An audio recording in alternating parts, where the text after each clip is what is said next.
The wise men and the wise women of our people believed that ours was not the only world in which intelligent creatures are to be found. Ours was not the only world in which the song of life is heard. The wise men with the grey beards and the wise women with the grey hair used to say this, and I heard them again and again in my long journey of initiation. It is an insult to believe that God, the great planter of life, only planted life upon this, our shabby little world. No, there are other worlds besides ours. There are other worlds beside our Mother Earth, upon which life exists. The Africans even went on to describe 14 of these worlds. And these worlds are very amazing and amusing in the way they are described. It is said that most of these worlds do not have oceans as our earth has got. Some have got huge freshwater lakes which are as big as seas, but no oceans.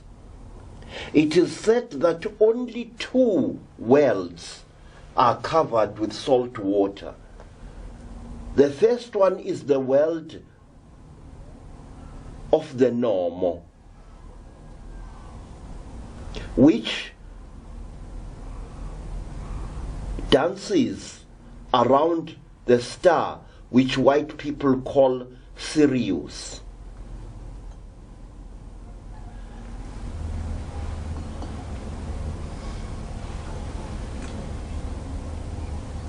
The first encounter between Africans and extraterrestrial beings occurred more than 7,000 years ago in a now forgotten part of Africa. Out of the skies, we are told, there descended a fearsome object, a huge spherical object with many things protruding out of it. This spherical object descended to earth with a sound like 1,000 thunderstorms. And it settled in a valley, we are told. And immediately that valley was mysteriously filled with water. Water cascaded from the slopes of the surrounding mountains. Waters burst forth from rocks where no water had been before. And the water roared down the mountain slopes to fill the valley in which the strange object was. It is said that a number of days went by while the object floated in this new great pool of water. The people were amazed. The people were astonished. The people were afraid. But something kept them coming to that spot until hundreds of them were gathered upon the tops of the surrounding mountains, upon the slopes, behind great rocks and under trees.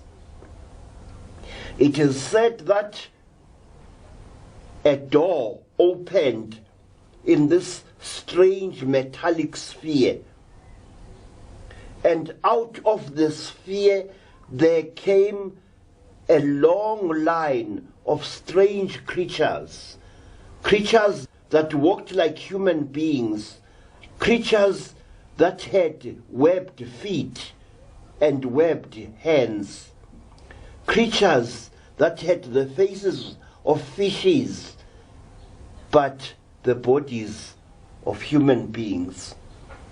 It is said that these creatures walked down the gangplank very painfully.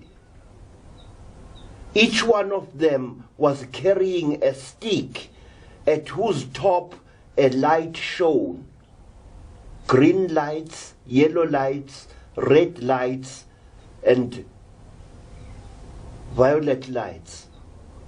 It is said that the leader of these amazing scaly creatures wore a crown around its head, from which blazed a stone even brighter than the sun itself.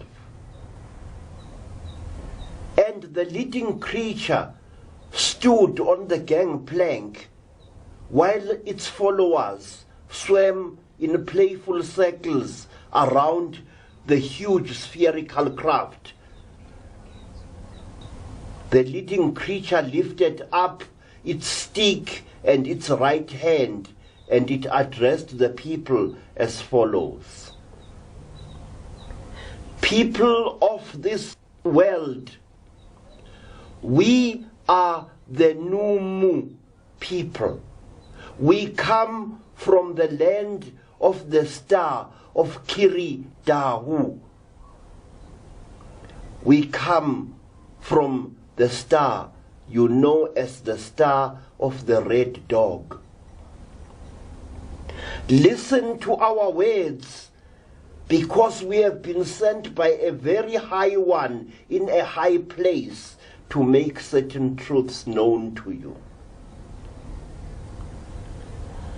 The people listened spellbound as the strange creature spoke. It spoke for days, we are told, telling our people about the mysteries of the cosmos. It spoke for days, we are told, telling our people about the mysteries of creation. The creature told our people that the race of humanity was once great amongst the stars, that human beings were once the leading race in the great cluster of stars, the galaxy. The creature said that because human beings were so vicious, so aggressive towards other intelligent creatures and towards living things in general, a great war broke out amongst the stars as several worlds joined forces against the human race, fought it and drove it away from the center of the great star flower to seek refuge in this forgotten world of ours. The Numu or the Numu or the Nomo told our people that there were many races amongst the stars, races of living beings who were afraid of us human beings, who kept us under constant observation to ensure that never again do we become a threat to other intelligent creatures amongst the worlds.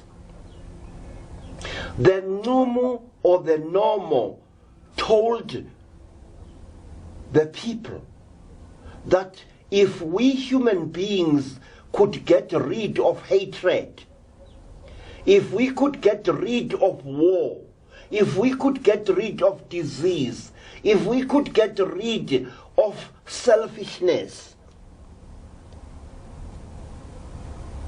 the great gathering of the star worlds would once more receive us with open arms, to take once more our rightful place in the great kingdom of the worlds.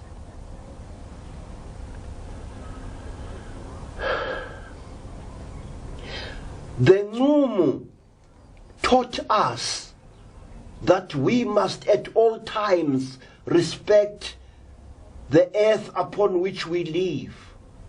The Nqumu told us that our earth, the earth in which we live, was artificially created in order to breed and to sustain life, life which would then spread to other worlds amongst stars beyond number. The Nqumu said, "Oh, earth-dwelling brothers and sisters, you must understand who you really are. You must understand how great you are. You must understand how great you once were. And you must know that a living thing that does not spread out to the stars sooner or later dies out. And that if you do not follow us into the dark spaces above, you shall exterminate your earth and eventually shall exterminate yourselves. And the earth, which is a womb world, a breeder of life, will be once more empty of living things." It is said that after the normal had told our people all these things and many more, it did a strange and frightening thing. It produced a kind of device, and it destroyed itself with this device. In other words, it committed suicide. It fell upon the metal gangway, and the others came out and cut it up. It was cut into little pieces, and these pieces were roasted upon a sacred fire. And a number of people, African people, were chosen to partake of a strange feast in which the dismembered body of the creature was ceremoniously eaten both by Africans and by the other normal.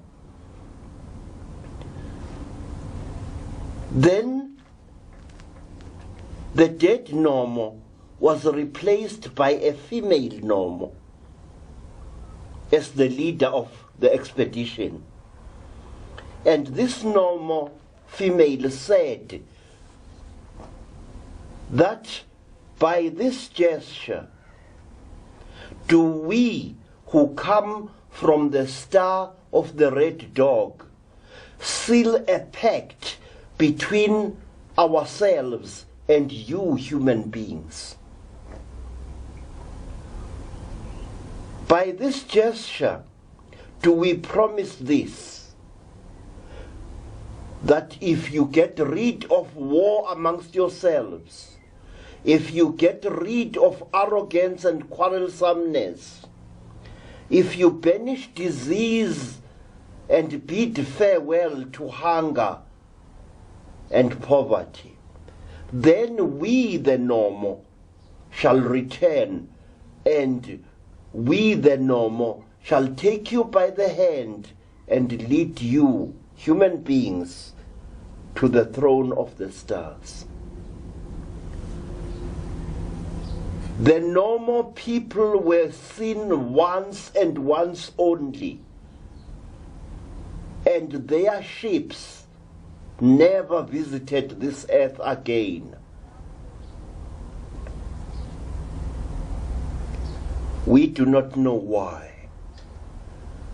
Throughout Africa, amongst all tribes,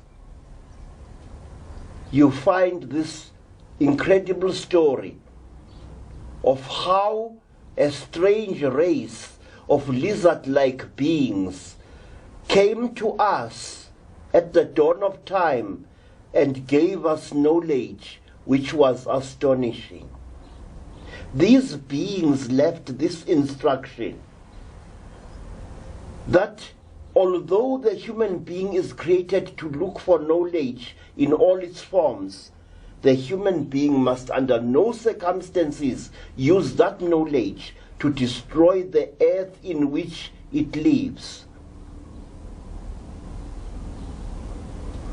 The Normo told our people that in the past many million years, tens of thousands of worlds have been destroyed in the deeps of space through the aggressiveness, the stupidity, and the rampant ambitions of the races of intelligent creatures that inhabited those worlds.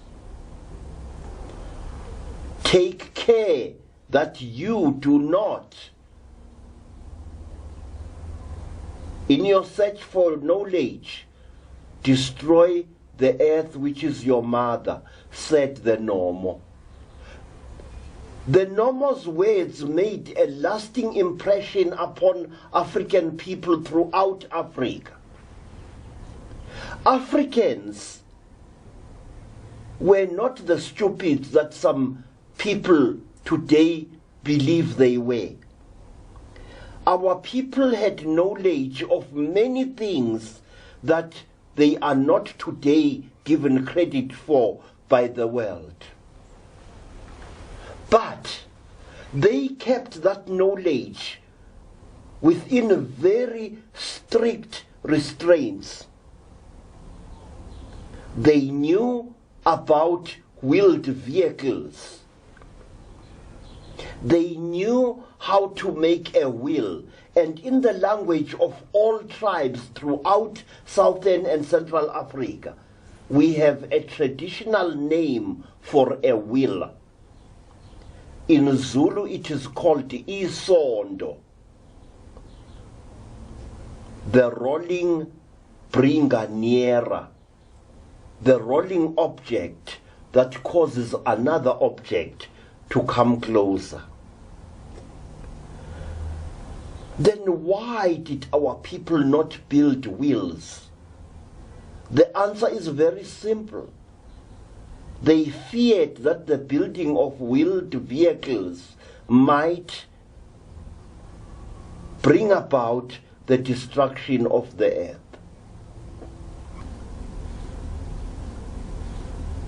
When a Zulu boy was growing up, he had to be an expert with the bow. He had to be able to use the bow and the arrow to survive in the bush.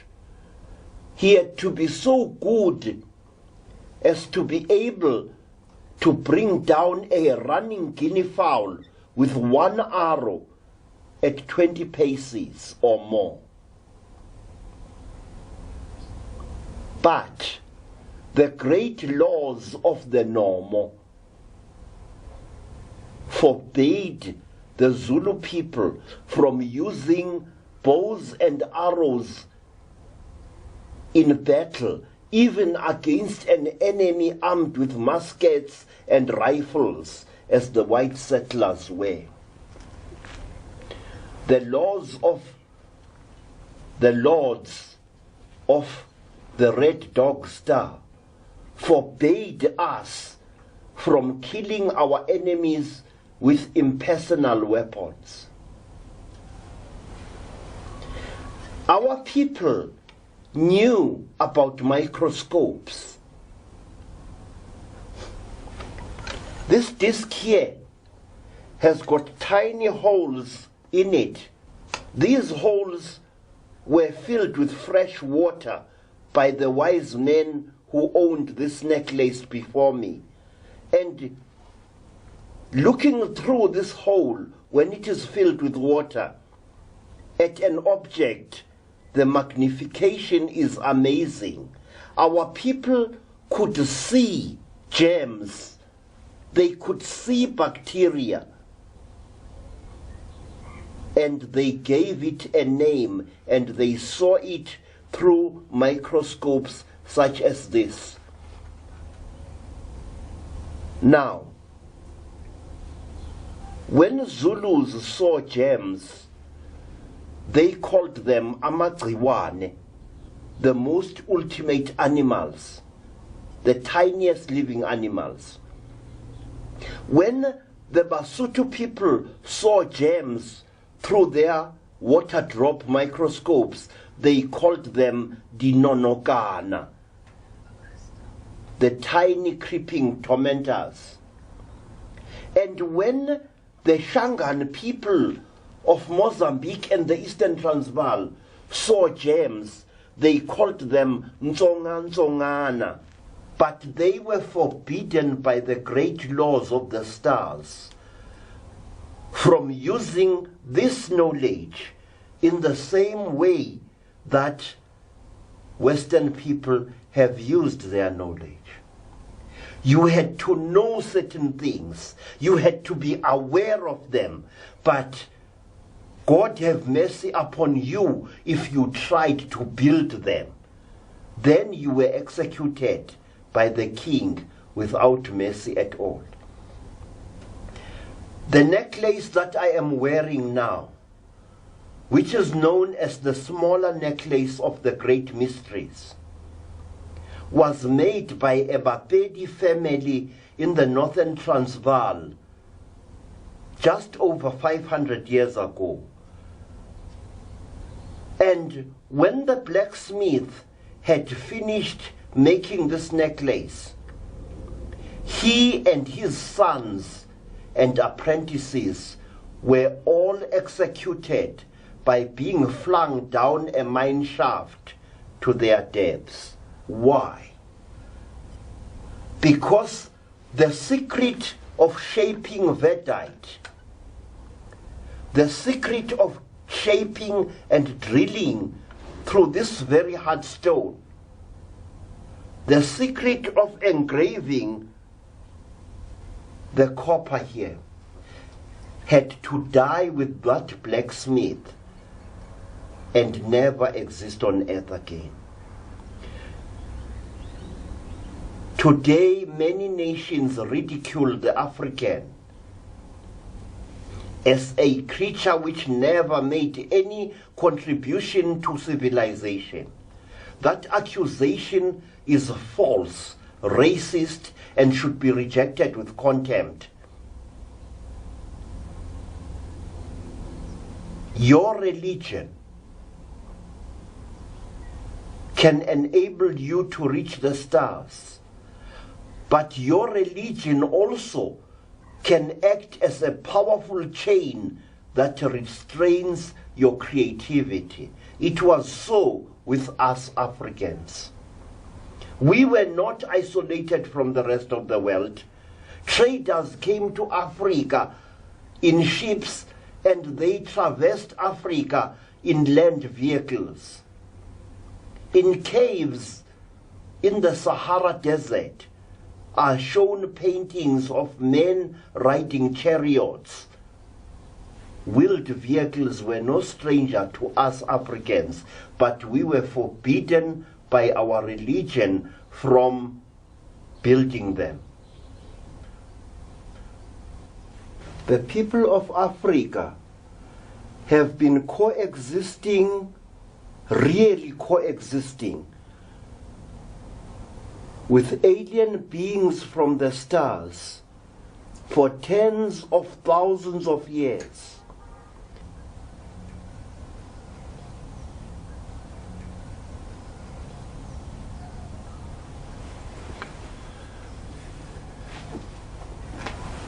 In South Africa, there is a tribe of people who are known as the Mandebele people. My student Nobela here belongs to this great tribe, who are an offshoot of the Zulu people. The Mandebele people pay great honor to this creature, a creature which they say controls the weather of our world. This creature comes from the stars, which the white people call the Orion constellation, and a constellation which we Africans call Ubejana, the rhinoceros. The Mandebele people say that on wells in that constellation dwell these sacred women who are known as the Amagalube or Amagulube. One other people which honors these people from the stars is a very interesting race of people whom you find in the Zambezi Valley, people who are called the Bantwana people. These people are unique in all Africa in this, that whereas each one of them has got 5 fingers in either hand, they have only got 2 toes on either foot. Anthropologists call them ostrich people. We call them the children of the rhinoceros stars. These people are one of the tribes in Africa which claim direct descent from star beings who came to earth we know not when, and who mated with African women, star beings which, we are told, only had 2 fingers in either hand and 2 toes in either foot. We are told that the Bantwana people, with their 2 toes on either foot, are so because they are directly descended from these long forgotten star beings.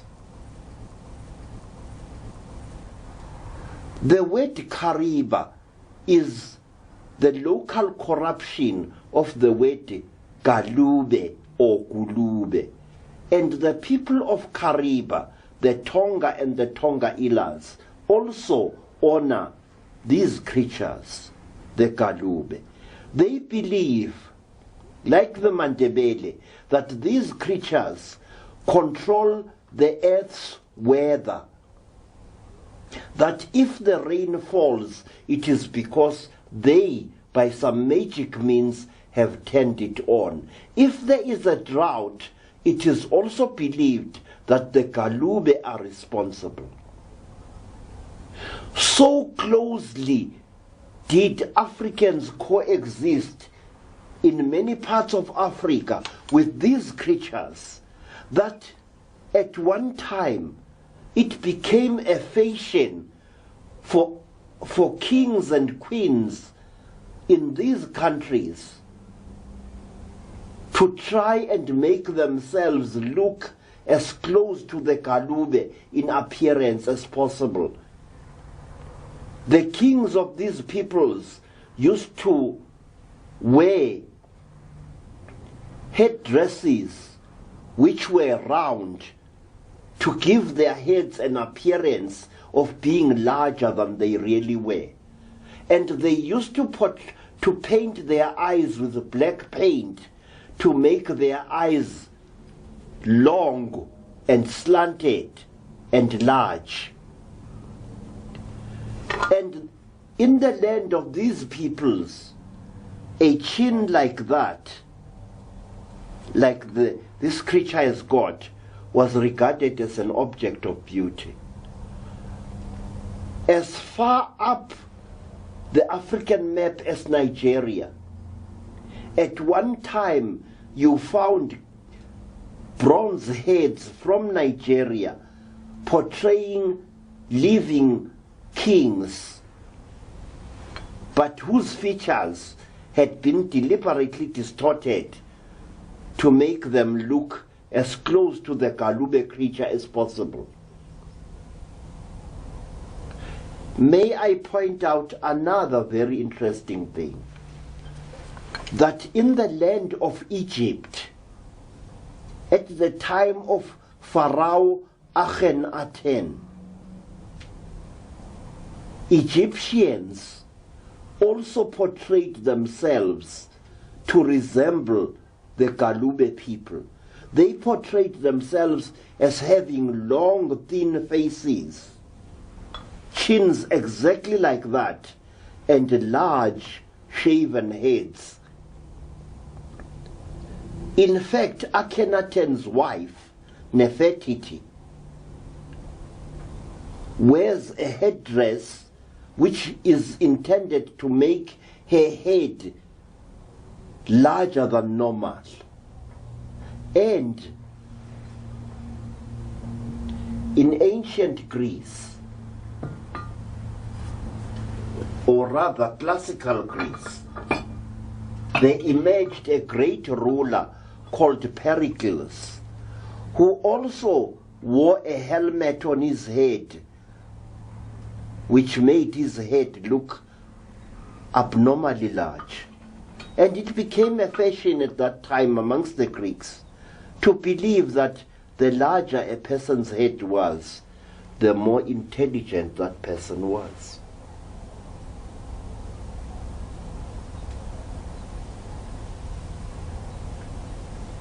Our people say that whenever we need rain, we must direct our prayers towards the Orion constellation.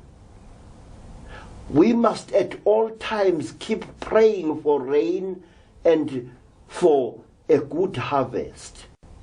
Because the moment we stop praying, the sacred Galube women will think that we no longer need rain, that we have reached that stage of our development when we no longer need rain at all and no longer need to eat food.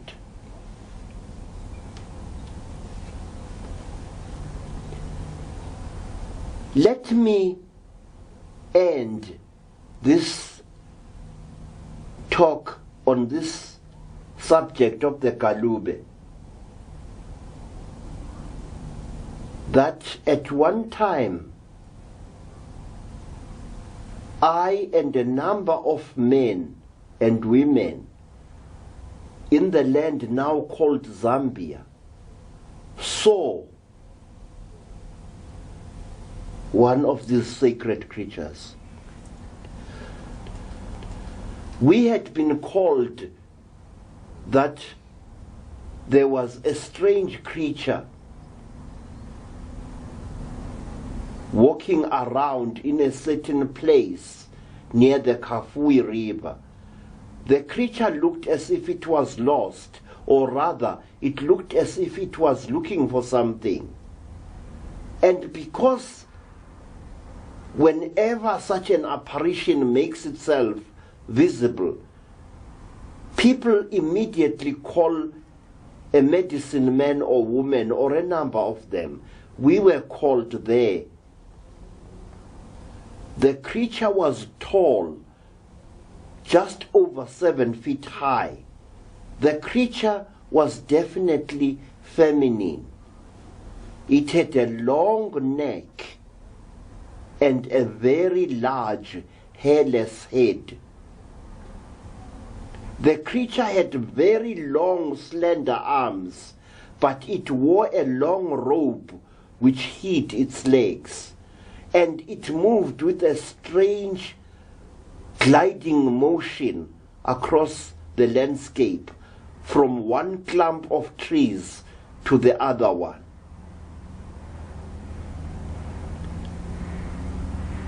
The creature had a bluish-grey skin.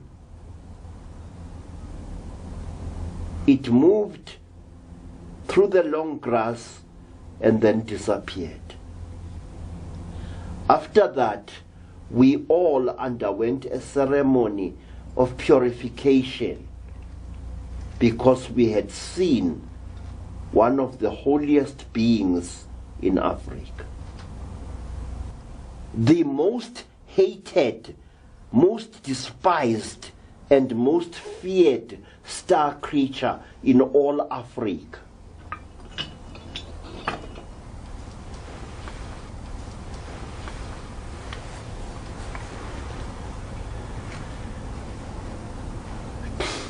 This is the Mhondoruga.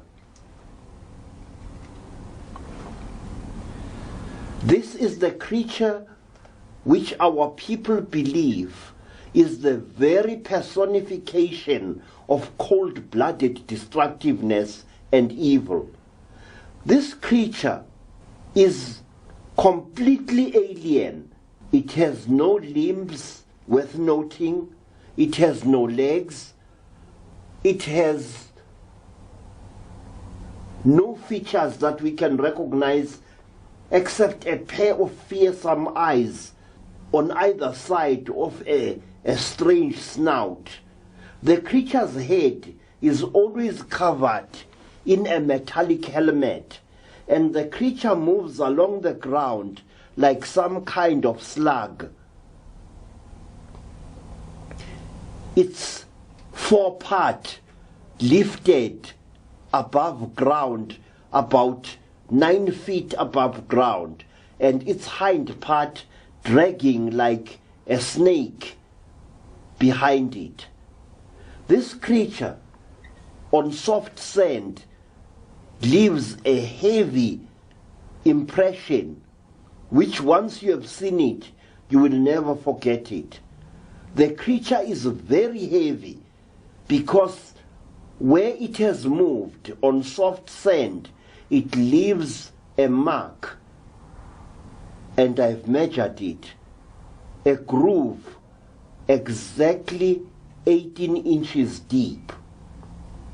This creature is utterly merciless. When village dogs see this creature, they go wild and they try to attack it, and it kills them. How it kills them, we do not know. But a dog which has been killed by a Mhondoruga does not rot. It becomes hard, as if mummified. In fact, it is almost as hard as fiberglass.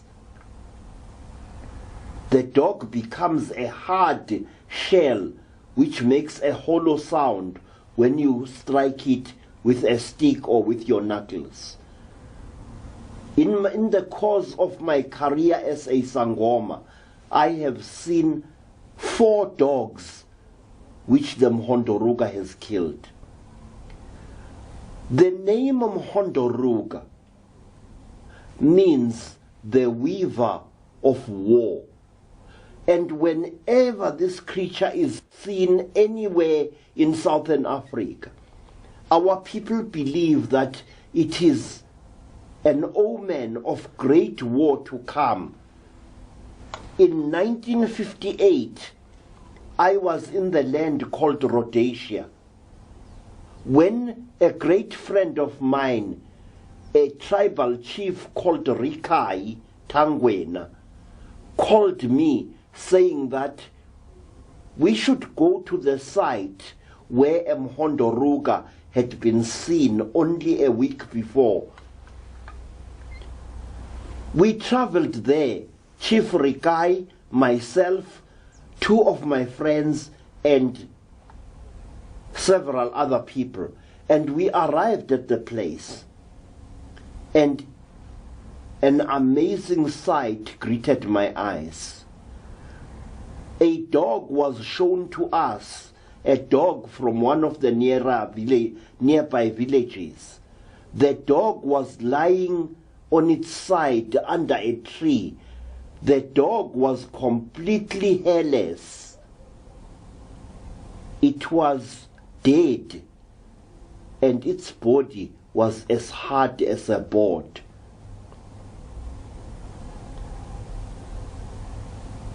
As we moved through the area where the Mhondoruka had been seen, I noticed that all the trees around there, as well as the grass, were burnt. Leafless skeletons, their branches lifted towards the skies in mute appeal, and that every tree around there had not been burnt black, but had been burnt white. If you broke one of those trees, you found that the tree had been burnt white to a distance from the outside, and right at the core of the burnt tree was black. Everywhere there was ruin and desolation, and everywhere you could smell a horrible stench, a stench that I cannot describe, a stench that was not of this world, a stench which, once you smell it, you will never forget. A horrible stench that made your eyes run and your nostrils to be blocked. That was the kind of stench we encountered there. And we scouted around the place, and we saw the great trail that the Mhondoruka had left. And we saw depressions in the sand, as if some kind of flying object had landed there, leaving 4 deep, round depressions about the size of a football in the soft earth.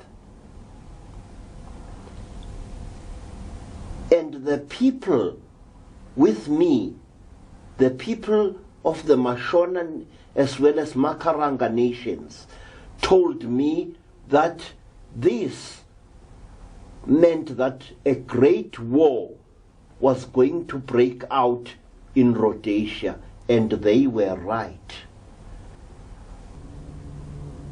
Our people were in contact with these extraterrestrial intelligences, and what is more, that these intelligences, which are not, I repeat, not the figments of somebody's imagination, have made a dramatic impact on African culture for hundreds, if not thousands of years.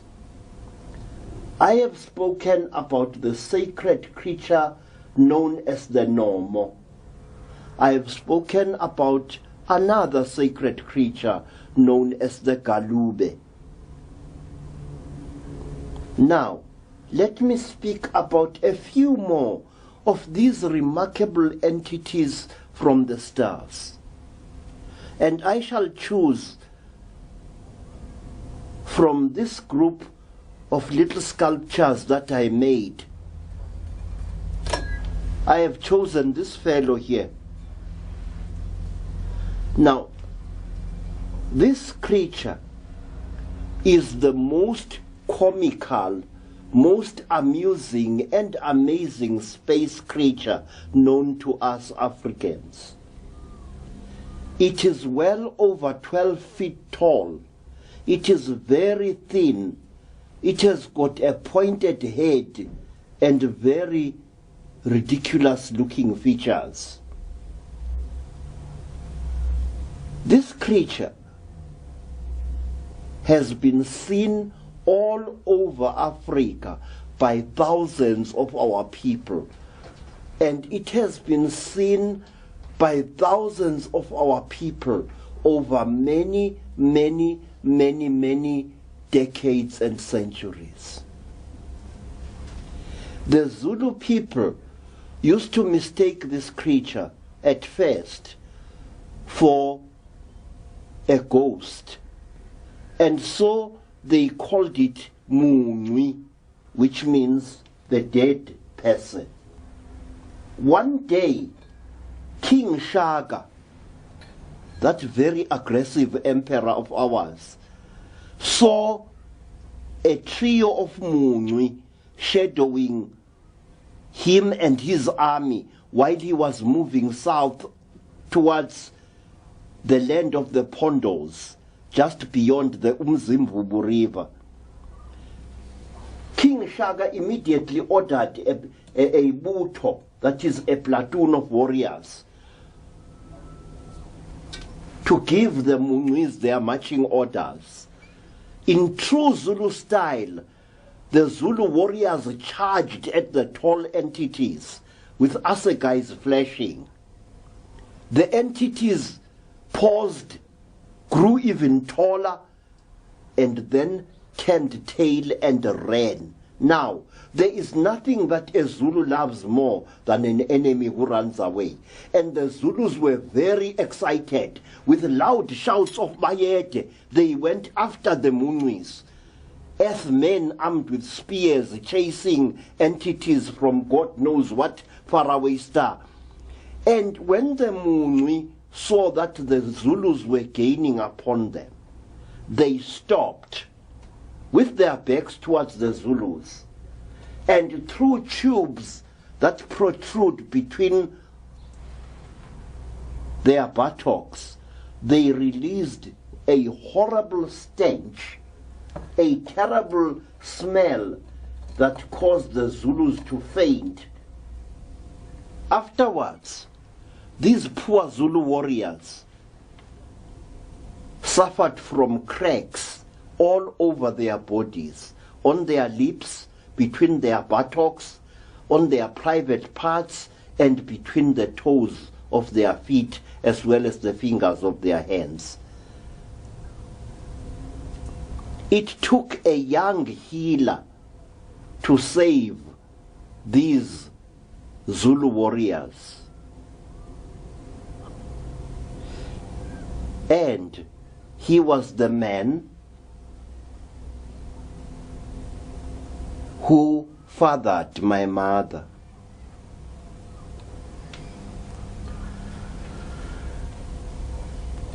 Another name for the Munywi is Umkhungateka, which is a Zulu name for gawking idiot, because that's exactly what these creatures are. They stare at you like idiots, and when you move towards them, they show you a clean pair of heels. This creature is known as Ngadlangadla, a name which is imitative of the huge clattering sound which this creature makes when it moves through the bush. This creature is anything from 12 feet high to slightly over that. And it is a metallic creature whose head is covered in a huge bulbous helmet with a transparent face plate of what looks like glass, behind which bright red eyes stare at you. This creature is amazing in one respect. Not only is it huge and indescribably heavy, but its arms grow from the center of its chest. This creature has got one other characteristic. It can pass through the mud and the grass fences of African villages like a ghost. It is real. It leaves heavy footprints in the ground. It makes an audible sound. It, strangely enough, smells of oil or some such chemical. Many Zulus and people of other tribes who have seen the Ngadlangal say that it has a smell like a diesel truck. Although no smoke of any kind has been seen to come from it.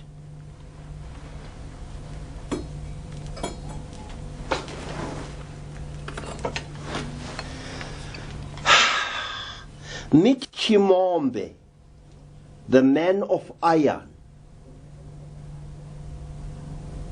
One other extraterrestrial being that has been seen in Africa hundreds of times.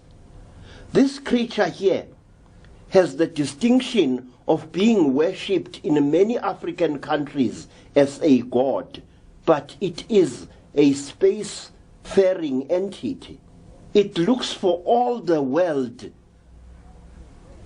like a cross between a robot and a battle tank. Its head reminds one of the turret of one of the war tanks of the Second World War. And its body is made up of heavy metal with many joints which move with a faint hissing sound. In Nigeria, they call this entity Ogon. In parts of Central Africa, he is called Nguguni, the Lord of the Blacksmiths. And in the land now known as Zimbabwe, Nguguni is worshipped as Chimbi or Chimombe, and his shrine is in the Zambezi Valley. There, in the shrine of Chimombe, you will find black men and women who wear clothes made out of black cloth. And in olden times, these people used to accept gifts of rolls of black cloth from all people who visited the shrine of Chimombe for any reason. If the priests of that shrine do not trust you, they will show you a piece of metal, a twisted rod of metal which has been driven into a piece of wood, and they will tell you that this is Chimombe. But if you are a traditional healer, a black medicine man or woman whom they trust absolutely, they will fetch from a secret hiding place in the bush the real object which they are the guardians of. This is a piece of metal about half an inch thick and about the size of both my hands placed this way. The piece of metal, and I speak as a person who does metal work of all kinds, the piece of metal that these priests showed me after I had stayed in the shrine of Chimombe's vicinity for a number of weeks and had earned the trust of the priests, is like no metal I've ever seen on earth before. It has a strange soap-like quality. It is silvery red in color if you scratch it, and it is unbelievably heavy. Its structure is very dense, but on several sides it appears to have been fused by great heat. And when you ask the priests there, what is this piece of metal? They will tell you that one day on the southern bank of the Zambezi River, a craft from the stars crashed, killing all its occupants. And that as the craft crashed, it exploded, and bits of it were flung in all directions. These bits disintegrated and bent away on falling to the ground. But this piece, which they are the guardians of, was catapulted from the explosion and fell into the water on the edge, on the sandy edge of a part of the Zambezi River. And the tribes people of that time, so many hundreds of years ago, recovered this bit of crashed starcraft, and they kept it in a hidden place as a sign to whatever gods may have been inside that craft, that we are keeping your memory alive in our minds. We shall worship you even though you died in an explosion of flame. That is the story of the shrine of Chimombe.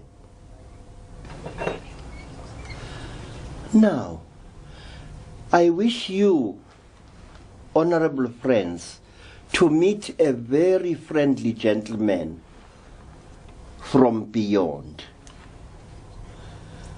This being is slightly shorter than the average human being. It is completely encased in a metallic suit which is of a golden color or a silvery color. The eyes have a strange slanting characteristic, and there is always an odd harmonica-like object stuck to the front of the creature's helmet. There are other attachments too upon the creature's suit. And many people who have been very close up to this creature, people all over Southern Africa, attest to the fact that this creature has only 3 fingers and a thumb in one hand, not 5 fingers, as is the case with us. This creature is a thick-set, very clumsy looking, and whenever it encounters a human being, like most of these star creatures, it puts some kind of hypnotic spell upon that human being, and then very gently it touches the chest of the human being with its hand, which it extends exactly as I have done it here. This is the way we are told this creature communicates with human beings. You will often find this strange gentleman messing about with 2 or 3 assistants like him in goat pens, cattle pens, and fowl runs. At one time, a Zulu householder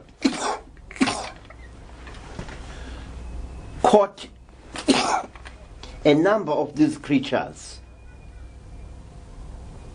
and having enclosed one of his cows in a cage-like structure which they were moving backwards and forwards, up and down, as if taking measurements of the cow for some reason. After that, the Zulu told us that cow of his disappeared while grazing with other cows in the bush about a month after this incident and was never seen again. These creatures are often seen also stealing eggs in African villages. They seem to be very interested in the eggs of domestic fowls. Why this should be so, I do not know.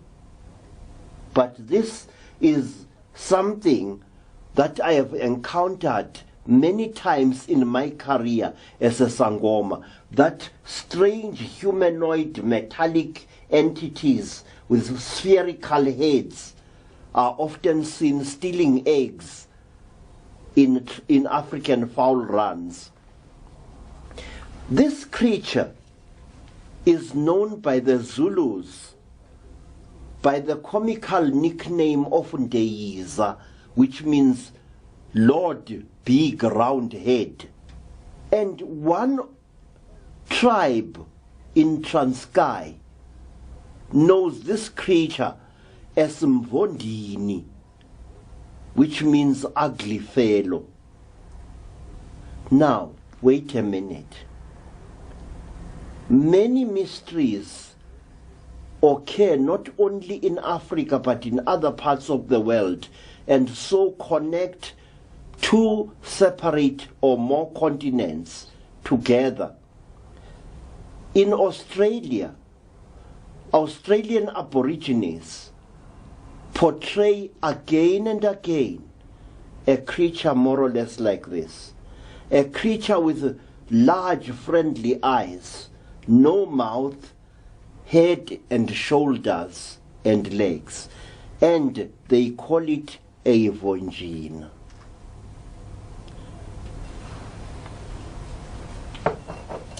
And they say, just as we do, that the Mvonjina is a messenger of the gods who comes from the stars.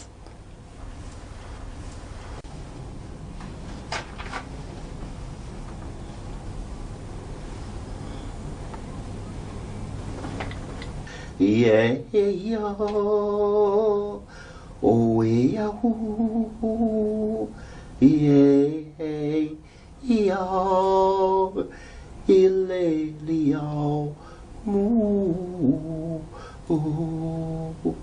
yeah, yeah,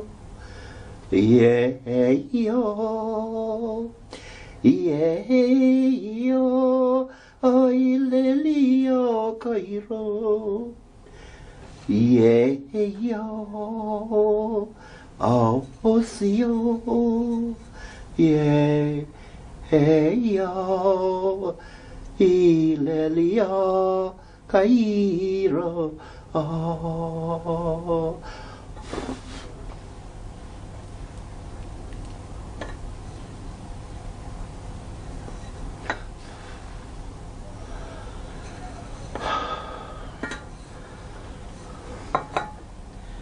Yeah, yo,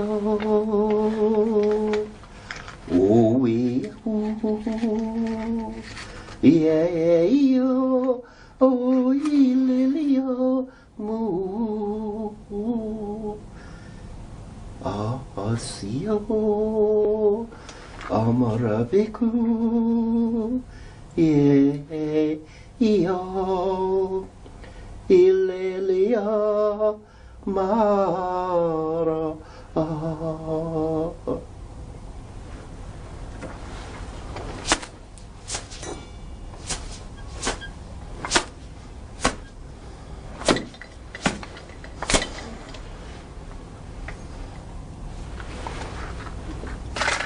Yeah, yeah,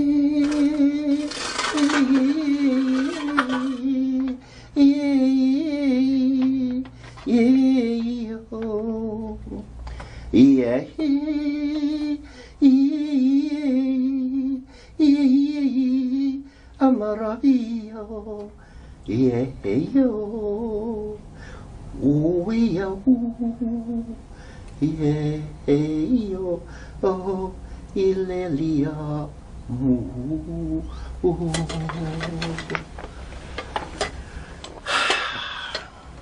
The Zulus say that he who wants to talk about the angry gods must seek the protection of even higher gods.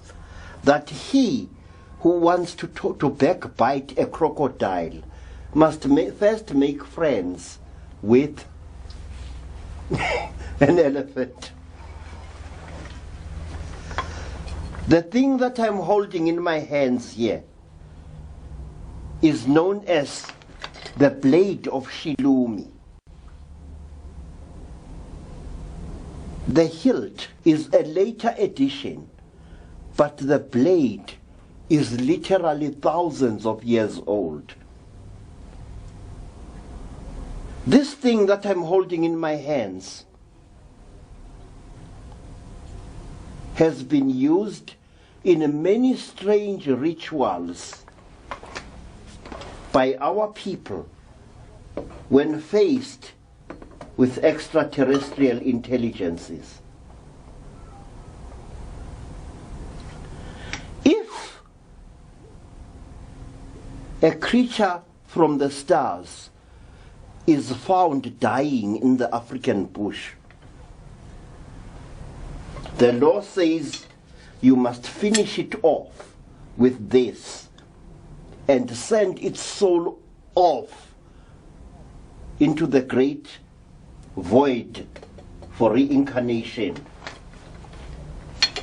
One other name for this blade is the blade of Nanana, the warrior goddess who came from the stars at an unbelievably ancient time to fight great battles for African people against demonic entities from the star that white people call Alpha Centauri, which star we call Liitlo Lapiri, the eye of the hyena or the eye of the wolf. But that is another story. I want to issue the following warnings based firmly upon traditional law. When you see a creature from the stars, you must never show fear. They are not like us. They mistake fear for aggression, and they will hurt you or kill you. People in Africa, people overseas, have received burns from these alien beings. Burns inflicted by beings which felt threatened by the actions of the human being concerned. Now let me tell you another story, and I will cut it as short as possible. There was once a young woman in the land of the Venda people. Her name was Nevulana, which means little rain or rain shower. Nevulana was a widow, and her nasty-tempered mother-in-law repeatedly accused Nevulana of having brought about the death of her husband, the old woman's son, through witchcraft. So, very soon, Nevulana found herself an outcast in her village. And she found that she had to do most of the things that she needed for her daily life survival on her own, other women refusing to help her. It was the law and the custom in those days that a widowed person was to receive all kinds of assistance. Water was to be fetched for her, wood was to be found for her, and if she had a little child, as Nevulana had a little baby, the baby was looked after for her when she had to go away for any reason. But Nevulana was hated by the community. First of all, because she belonged to the Balemba people, and the other people belonged to the Vavenda people. She was a foreigner in her own land, rejected by her own people. One day we see Nevulana walking through the bush all on her own, carrying her baby boy strapped to her back in the African fashion. In one hand, Nevulana carries an axe, and in the other hand, she carries a rope of cowhide. She's going out to gather firewood, and she wants to bind the firewood together into a bundle and then place it on her head and carry it back home. It was an ordinary day like many others that she had known. A gentle day, a breezy day, an early spring day. The bush was green and smiling. The grass was tall, and animals were grazing all over the landscape amongst the trees. The smell of undestroyed Africa was all around. The birds were singing. The butterflies were fluttering amongst the wildflowers. We see Nevulana, a short, powerful little woman with a round face, as beautiful as the moon. Her head is shaven because she is a widow. She wears no ornaments on her arms and around her neck and on her legs. She just wears a string skirt through which her powerful thighs reveal themselves again and again as she moves through the bush.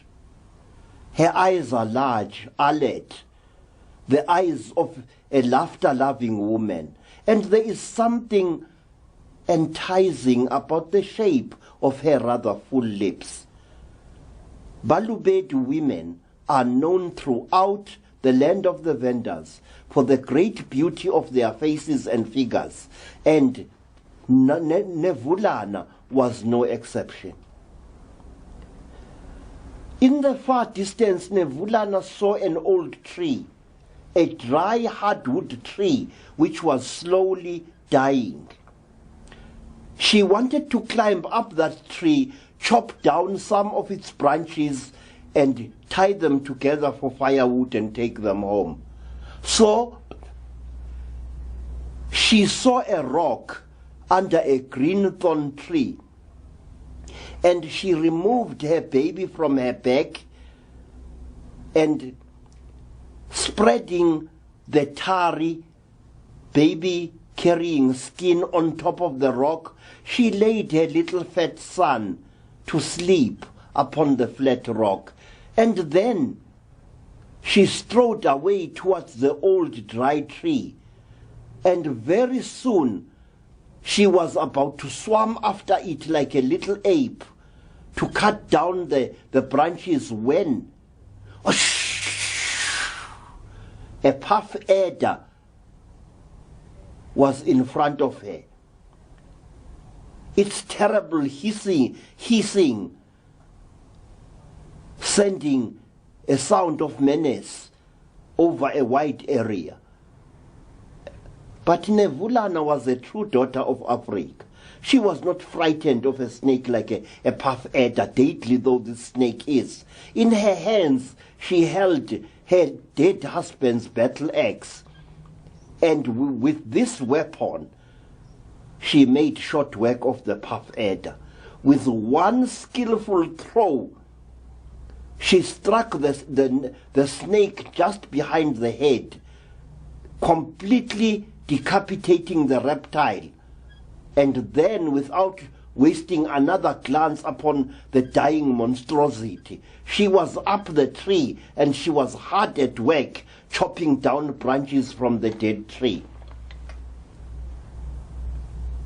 And then, when she found that she had enough wood, she climbed down the tree and started forming it into a bundle, a long bundle, which she soon put upon her head with a coil of plaited grass as a cushion.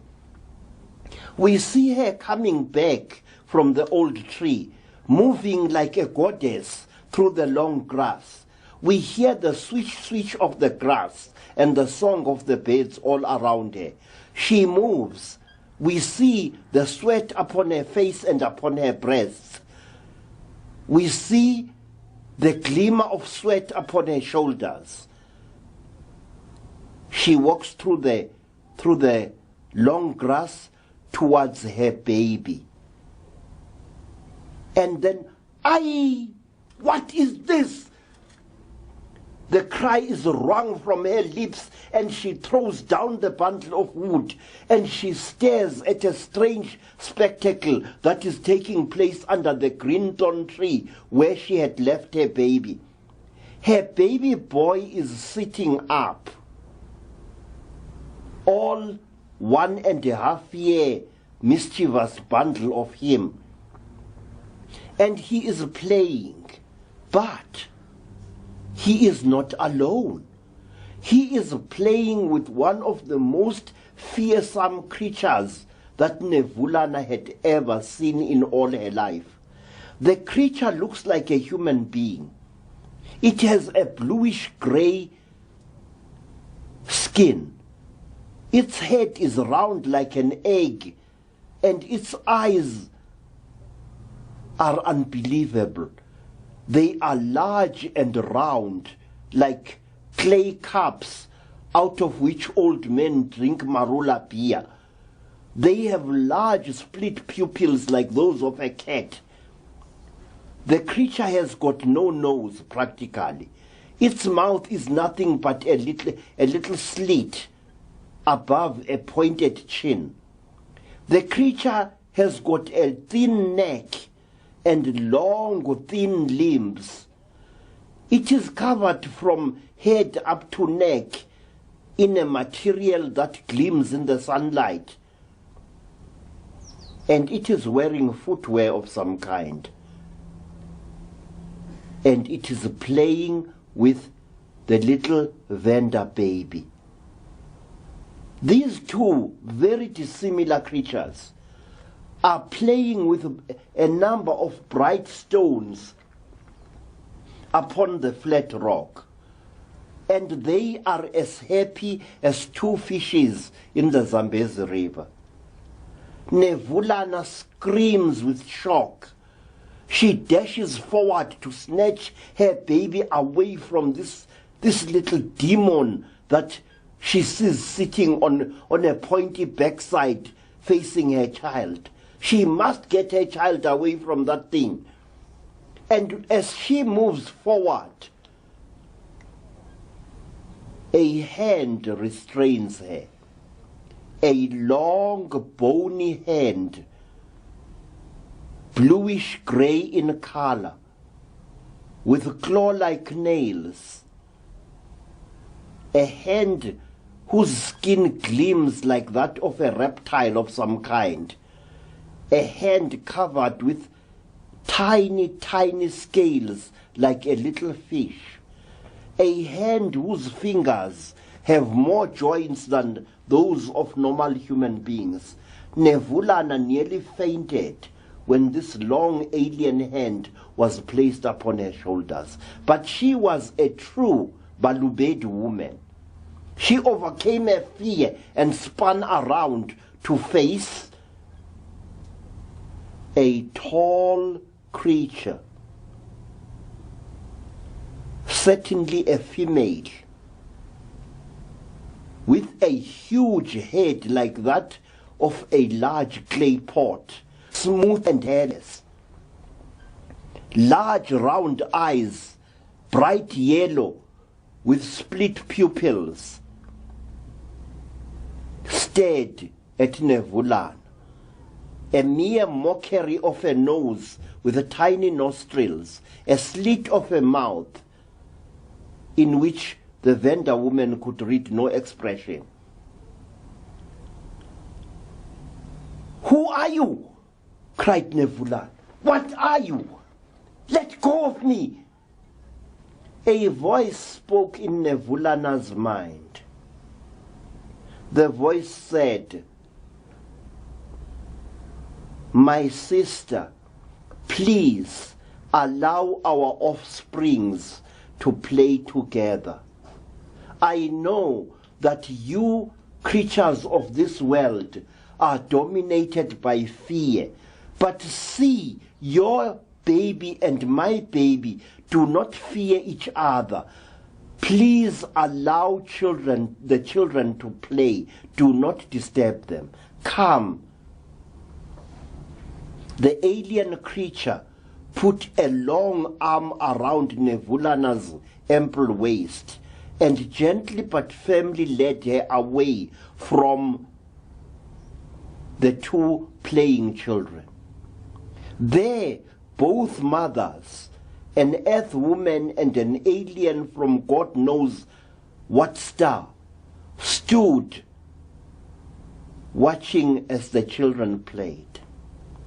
And when the children had played to their satisfaction, when both of them were fast asleep side by side upon the skin spread upon the flat rock, the alien woman moved like a sinuous reptile to claim her baby, her long purple robe swishing through the grass.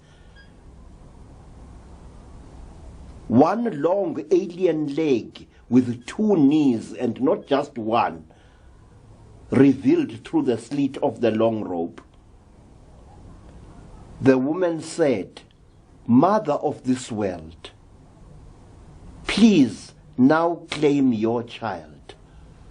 But please keep the stones which come from my world with which our children had been playing. And perhaps one day, when your people have overcome their fear and distrust, we, the women of Kerekaure, shall come back to your world, and our children shall play in peace with your children." "Stay well," said the alien woman. She moved through the bush, a tall, sinuous form, moving with a strange clumsiness, as if she was not familiar with walking. And soon she had disappeared from view. There is a lot more in the story of Nevulana to tell, but let me tell you simply this, that after this happening, Nevulana took the stones with which her child and the alien child had been playing to the lord of the nation, the chief. And the chief decreed that this object should be made an object that commemorates the vessel in which the alien woman had arrived on this earth aboard. And inside this box, enshrined for all time, are the stones with which a child of the Venda nation and a child from a distant star played peacefully together in Africa. My friends, this is not a legend. This is a true story. This necklace that I'm wearing here came from the descendants of Nevulana.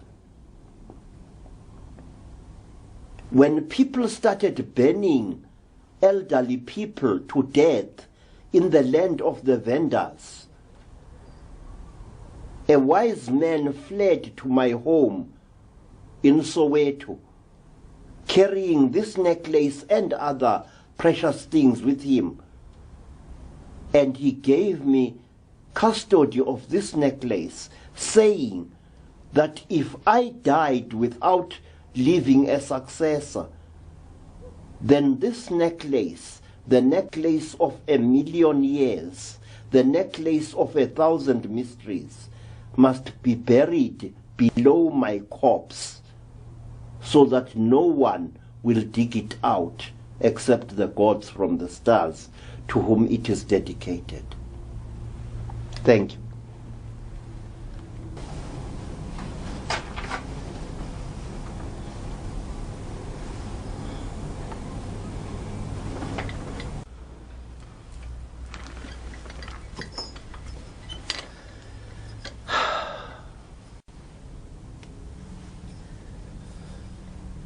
I want you, my friends, please, to have a look at this gentleman here. He is one of the well-known star entities which I forgot to mention earlier in our talk about the many tribes of alien beings that are often seen upon our earth. What are these creatures doing? Are they visitors? Are they guardians and protectors? Or are they warders looking, overseeing a prison full of criminals? I do not know, and I will never claim to know. All I do know is that our people were right when they said that there were many other worlds. They counted 14 of them that swim like lost fishes in the dark sea of space, worlds in which living entities exist, entities which often visit our earth, entities of various kinds, ranging from the most grotesque to the most bizarre, from the most beautiful to the most fearsome. This is a very huge creature known by the Zulu people as isifufufu. This creature looks like a moth or a bat. It is a humanoid creature with arms and legs, but the arms are at the end of very long wings. And this creature is often seen flying across the landscape in places like Transkei and also in places like Natal, in the Natal Midlands. And whoever sees this creature at close quarters is soon stricken blind. A cruel, painful blindness in which the eyes run with water and sometimes pus. This creature has got the body of a human being, the face of a strange moth-like creature, and it wears boots, which means that it comes from a civilization where people, if you can call them that, wear footwear of some kind. Impressions of this creature's boots have been seen on the sides of tarred roads in several parts of South Africa in the last 50 years or so. The isifufufu rarely appears in our country, and when it does, it always appears just after sunset, never later, and it is seen flying like a huge and ugly bat over the beach, over the ocean, and across roads, and even above African villages. It has never been known to approach human beings, and it has never been known to harm human beings, except by the fact that whoever sees it at close quarters gets burnt or turned blind. It is a result of this, of what the Sifufufu does, that there grew a belief amongst our people that he who sees God or a god close up will be stricken blind. Now, lastly, let me tell you about another extraterrestrial creature, the most well-known creature in South Africa, a creature whose name is almost on everybody's lips in the black communities. That is the Togoloshe. The Togoloshe's name, Togoloshe, means the creature with a bony ridge over its head. Because a Togoloshe is a short, hairy, humanoid creature with a face that looks like that of a very nasty-tempered teddy bear. Its eyes are a fiery red, and it has got very long ears, pointed like those of a caracal wildcat, and running from the Togoloshe's forehead above its eyes, right over its head to the nape of its neck, is a sharp, bony ridge, which, it is said, will cause the death of anyone touching it. The Togoloshe is extremely aggressive.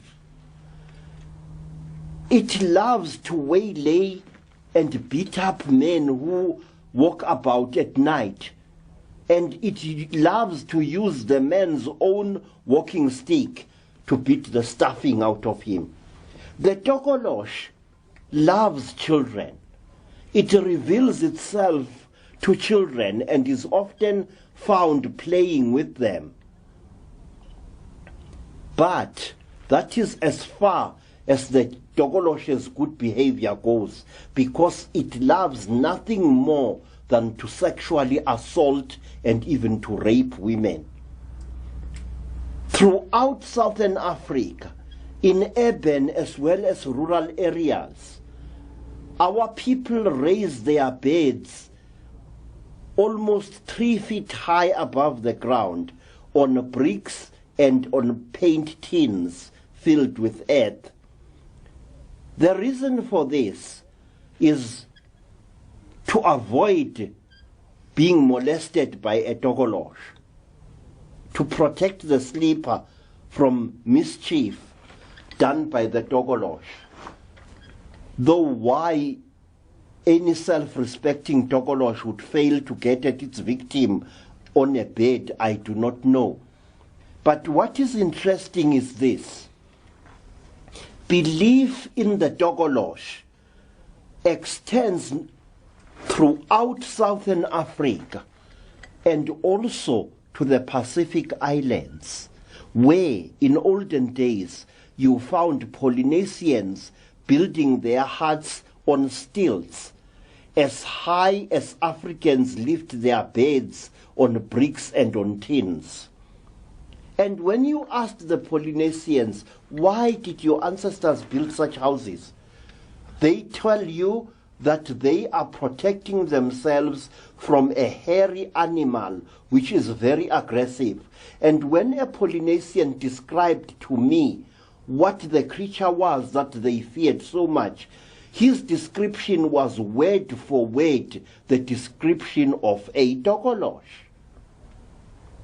Question: why should people separated by thousands of miles across the wide belly of the world believe in the same creature? Answer, because the creature exists, that's why. It's not a figment of someone's imagination. Thank you very much.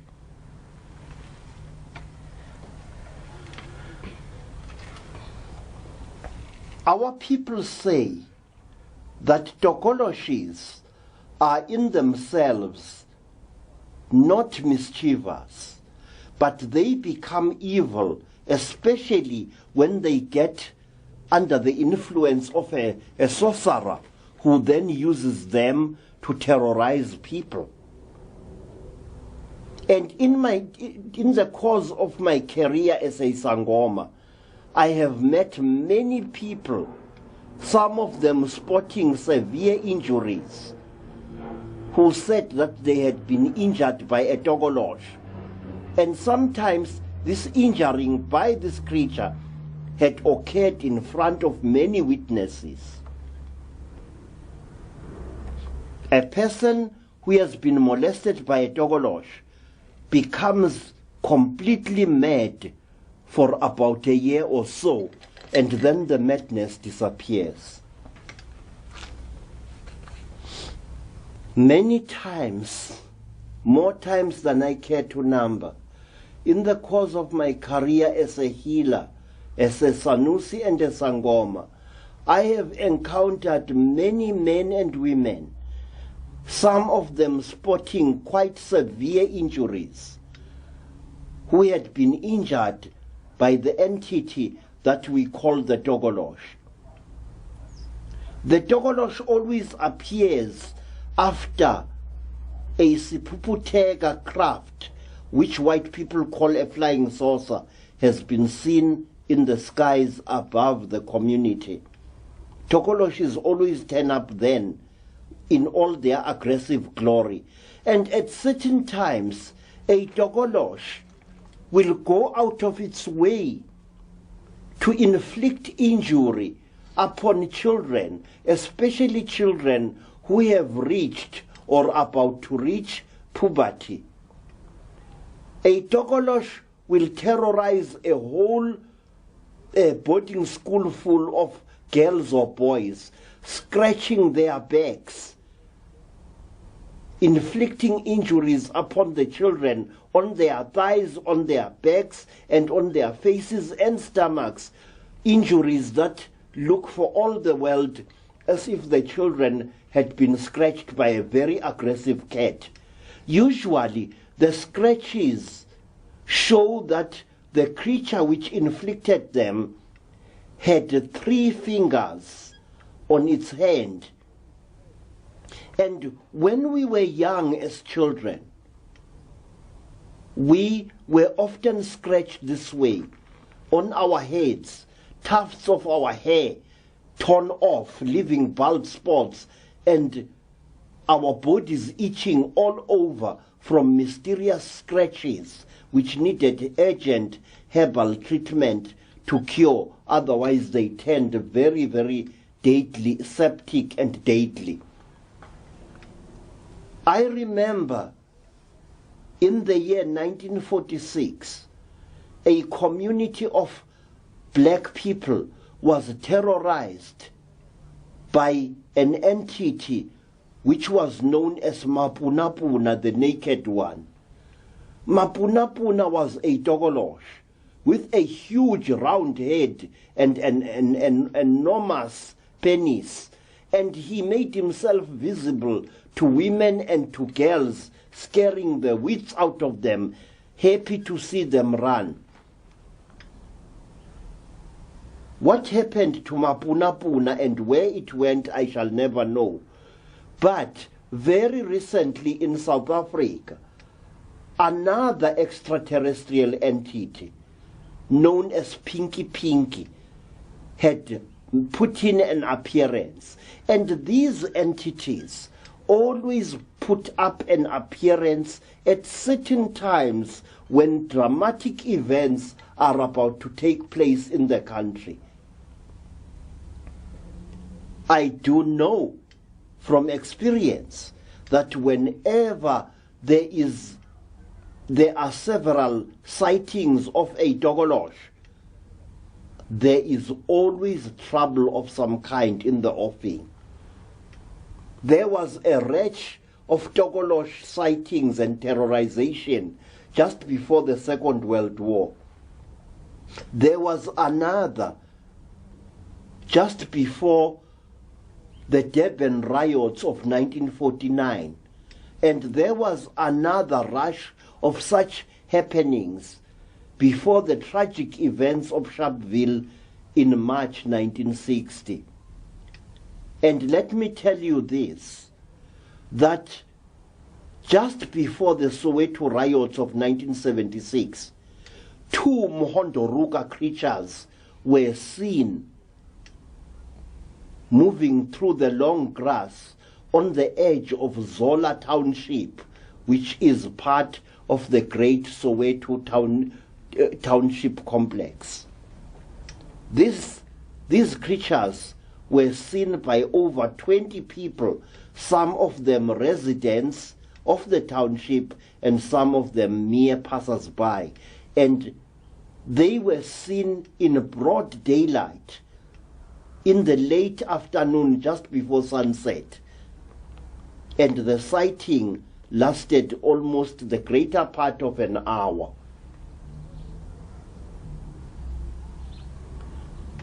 Not long thereafter, a group of faith healers went to the spot where the creatures had been seen and tried to exorcise whatever negative energy they had left there. And a very amazing thing happened. The moment the people stepped onto that place, they went crazy. They started behaving in an illogical and totally insane way. Men removed their trousers and started dancing in the veld. Women screamed and went into hysterical fits, some of them utterly catatonic. It was a really amazing spectacle. But it wasn't just the human beings who were affected. A small dog which had followed a group of children to the place also started behaving strangely. It turned upon its owners and chased the legs off them across the veld before it calmed down. When you are a sangoma, your life ceases to be your own. When you are a sangoma, you stop becoming an ordinary human being, but you become rather a lonely pilgrim traveling that strange grey road between the known and the little known, between the visible and the invisible, between the mysterious and the crushingly ordinary. And when I became a sangoma, I started walking along this road. When you are a sangoma, you do not look for trouble. No self-respecting sangoma ever does. But trouble finds you. People come to your doorstep, bringing ordinary complaints with which you can deal. But they also sometimes bring strange mysteries to the doorstep of your life, mysteries that change your life forever. I remember my first case, which was to be one of several hundred to date, of the first person who was brought to me with an incredible story to tell. The person had been a schoolboy called Sipho. Sipho told us that he had been captured by strange creatures whom he called dolls. And these dolls had brought him to a strange place, and had done strange things to him that had made him almost mad with terror and fear. And to support his story, Sipho showed us two strange injuries on his buttocks. These injuries were depressions in the young boy's flesh, as if flesh had been mysteriously sucked out by some means, leaving the skin intact but caved in to form a depression. I remember studying Sipho's injuries with great amazement. I had never seen anything like this in my life before. But I was to see many more in years to come. People who told a strange story of how they had been taken by strange creatures and cruelly tortured and molested, and then returned back to their homes as if nothing had happened. Some of these people had been kidnapped while going to work. Some of them had been kidnapped after many a drunken binge in a neighboring village or homestead. Some of these people had been abducted while carrying on with their daily duties in the veld. I remember a woman who had lost her job with a farmer who employed her because she had suddenly disappeared from the labor gang while they were out in the orchard reaping oranges, not far from the town of Zebediela in the Eastern Transvaal. The woman had disappeared for a number of days, and she returned with an unbelievable story to tell. She returned with her sanity almost lost and with a number of injuries identical to Sipho's in various parts of her body. And furthermore, this poor woman complained that she had been raped. And to support her story, when I asked a female sangoma to examine her, the sangoma found that the woman's female organ inside had been severely lacerated, as if some kind of instrument had been used on her. This woman also suffered from nose bleeding in one nostril only, and she was indeed in need of urgent help. And I thank God that I was able to help this woman and others who had come before and those who were to come after her. But I was always wondering exactly what it is that happens to these people and why it happens to them. I remember when the number of cases I dealt with reached close to 50, I began wondering, what's going on in this world? But I did not have to wonder long. I went to Rhodesia, as it was then called, in the year of our Lord, 1958. I stayed there until the end of 1959. And early in 1959, I went with a relative of mine, relative because his brother had married my sister. We went to the Inyangani Mountains, a range of mountains to the east of Rhodesia. These mountains are very ordinary mountains, but there is a brooding menace about them at certain times of the day. They are mediocre mountains, not as majestic as some of the great mountains I've seen in Africa in the course of my many travels. One day, I was with a relative of mine, and he told me that we must climb higher up the mountain slope to search for the herb for which our teacher, whose apprentices we were, had told us to find on the slopes of these mountains.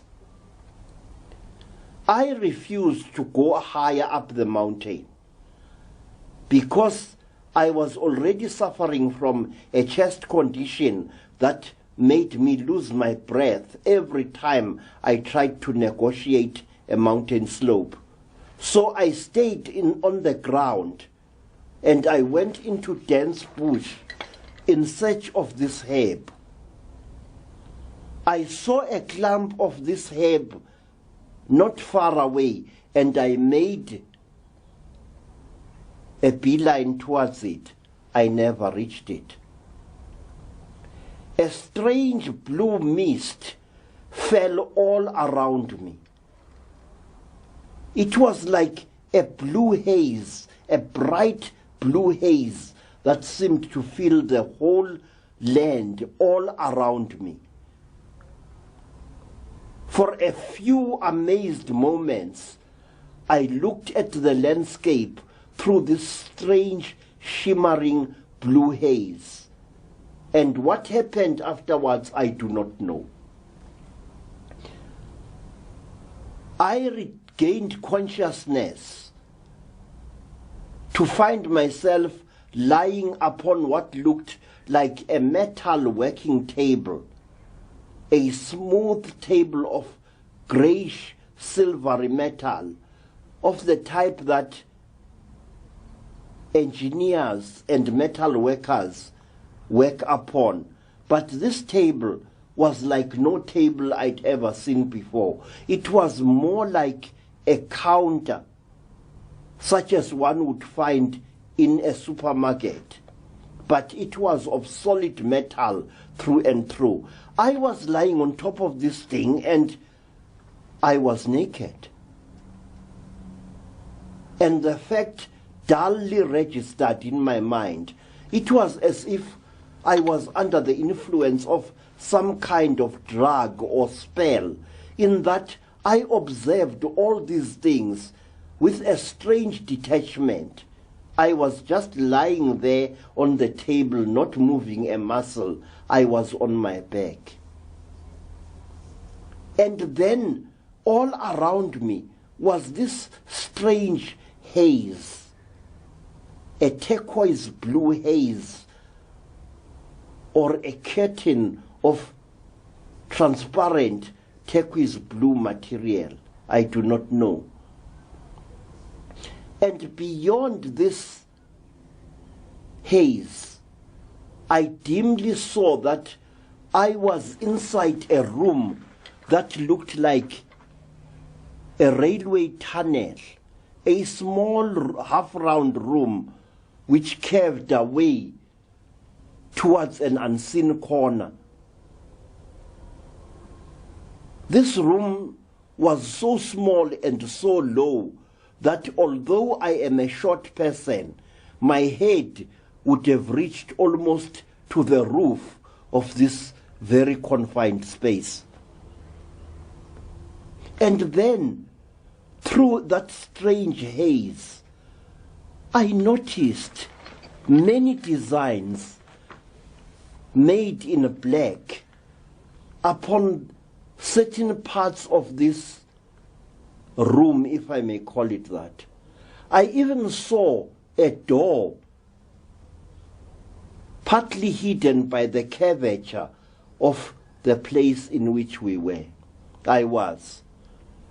And there was something on that door, decorations or writing done in black against the silvery metal. And then, through the haze, I saw things moving. They looked like dolls. They looked so incredible that I couldn't believe what I was seeing. My mind faintly registered the spectacle. I wasn't even scared, just mildly surprised and stupefied. These things were moving towards me. There were 5 of them, and before I knew what was happening, one of them, the tallest and the largest by far, was very, very close to me. In fact, the damn thing, please forgive my word, was standing less than 8 inches away from me. It was short. It had a very large, round, hairless head. It had long black eyes, jet black eyes. It had small nostrils, no ears, and a slit of a mouth. Its neck was long, almost shaped like that of a crane. And the creature wore a garment which covered it from the soles of its feet right up to its neck. The garment reached up to the creature's wrists. Its hands were bare. The creature came towards me, and for a few moments we stared at each other, and I was conscious of a strange, revolting smell that emanated from the creature, a smell that somehow chilled the blood in my bones. I wanted to move, to run away, but my body would not obey the commandments or the commands of my mind. This creature was something to be feared, I sensed. There was something cold and unbelievably unfriendly in the creature's expression. It was a living thing, of that there wasn't the slightest doubt. It was human-shaped, but its face was utterly alien.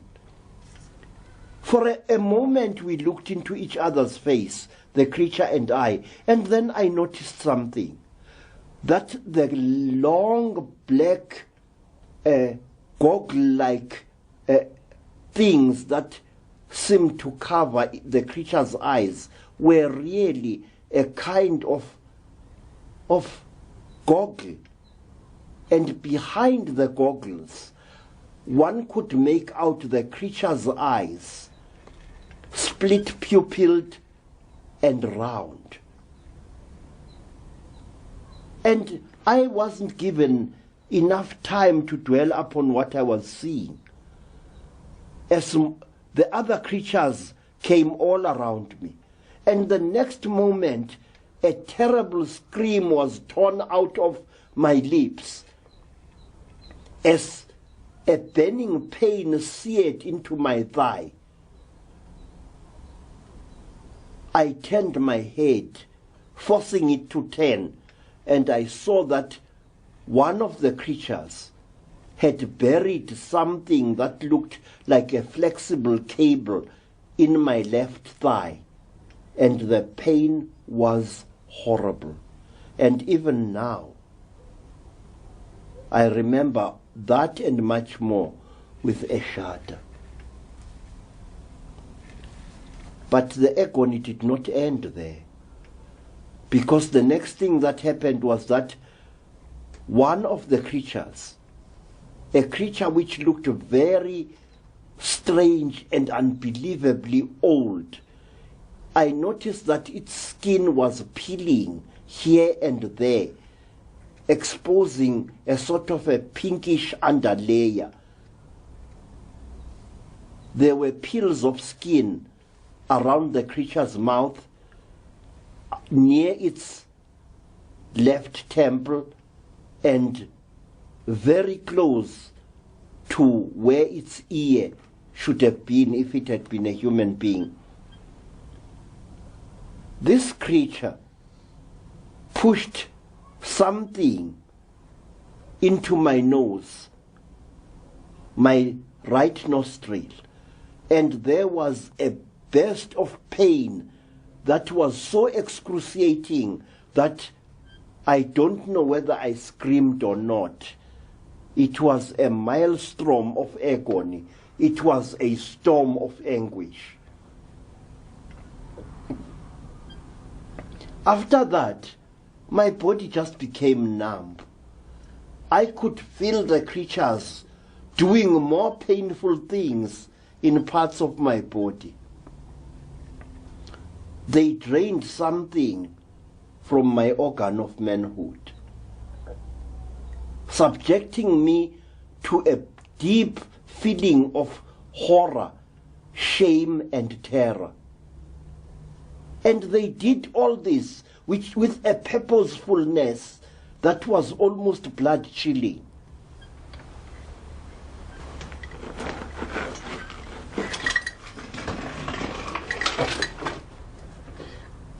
And I remember screaming and crying out for my mother.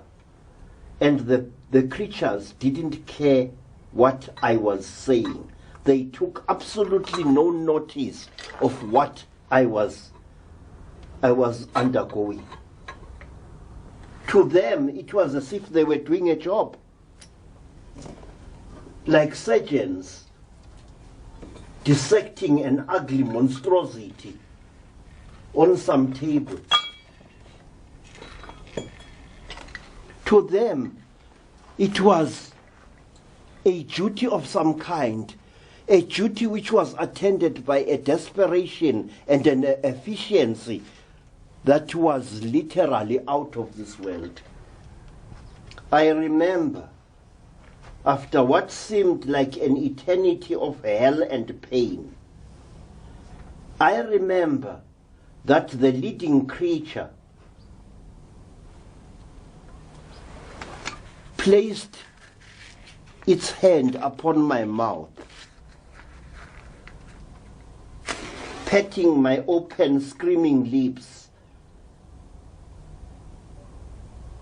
again and again, none too gently, as if to say, please shut up, you stupid ape.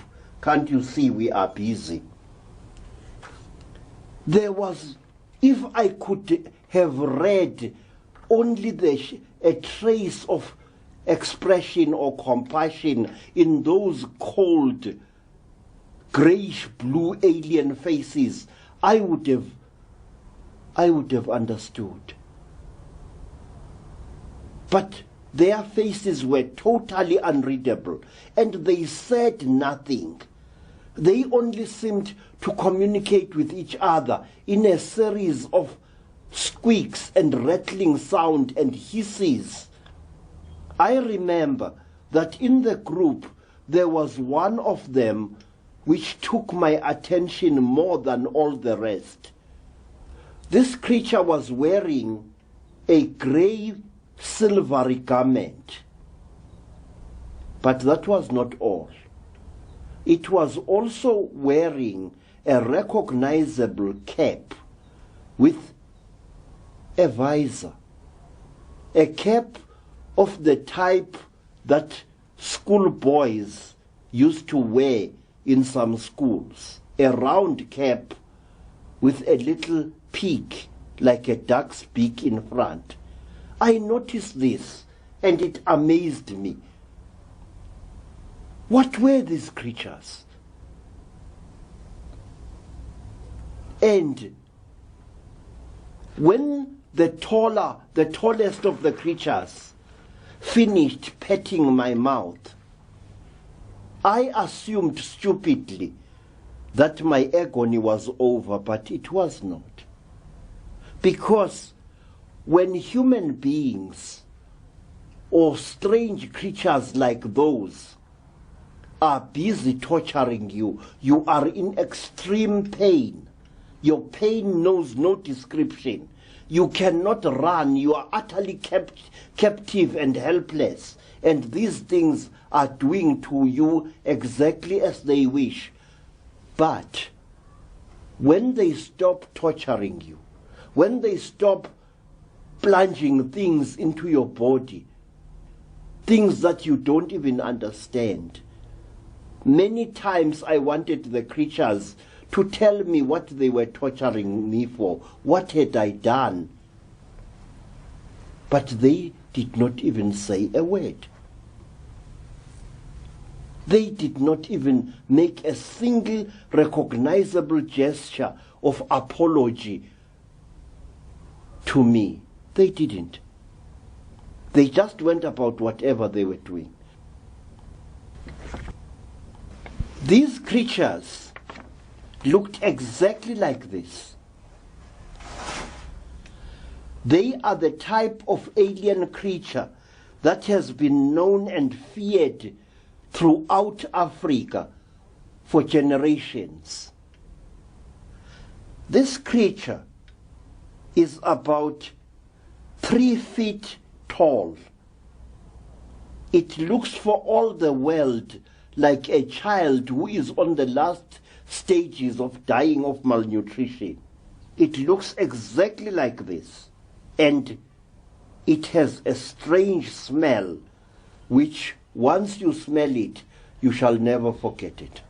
This creature is known by the Zulu-speaking people of South Africa as a mantindane. The word mantindane comes from the verb ntinda, which means to abuse, to fiddle with, and to torture by interfering with the victim's genitals and other private parts. This is an exact description of the Mantindan. It does exactly that. For hundreds of years, even mighty nations such as the Zulus, even powerful warrior nations such as the Botswanas and Xhosas lived in mortal fear of these creatures. Whenever a Zulu army went out on the warpath, Zulu warriors used to wear a strange cup-like device over their private parts under their loinskins. This cup-like device was very dangerous to a warrior in the heat of battle because it sometimes could get undone and get between the warrior's thighs and cause him to stumble and fall and so to get killed by the enemy.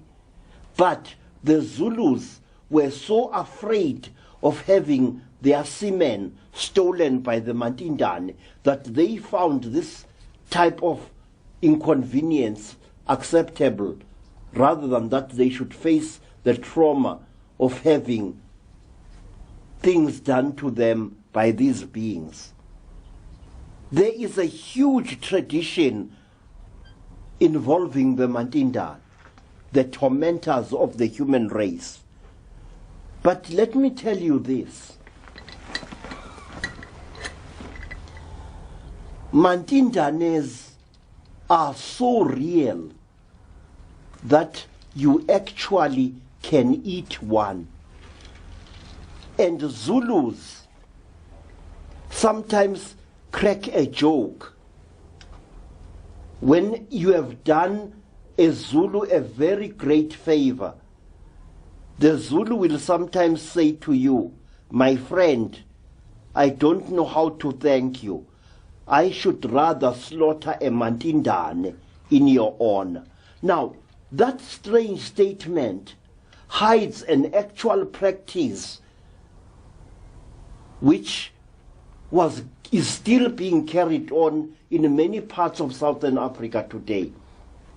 If a sangoma finds a dead Mantindane in the bush, that sangoma must invite his or her closest friends to a ritual feast on the dried flesh of this little monstrosity. And people who have eaten the flesh of a Mantindane become inseparable friends afterwards. The creature's flesh is utterly tasteless. It tastes for all the world like soft cardboard to which a little salt has been added. And if you have ingested the creature's flesh, then you must prepare yourself for great sickness. A terrible rush will erupt all over your body. Your breathing will be hampered. Your heart will beat with great difficulty. And for a few hours or 2 or 3 days, you will suffer unbelievable agony with your skin itching, numb, and burning as if you have caught smallpox.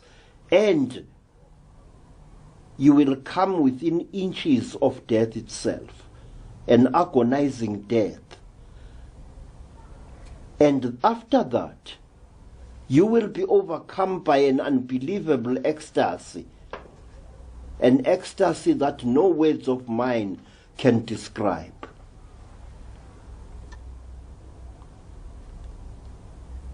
My friends, there are very great mysteries in Africa, and they are still there. They are still going on even as I speak to you.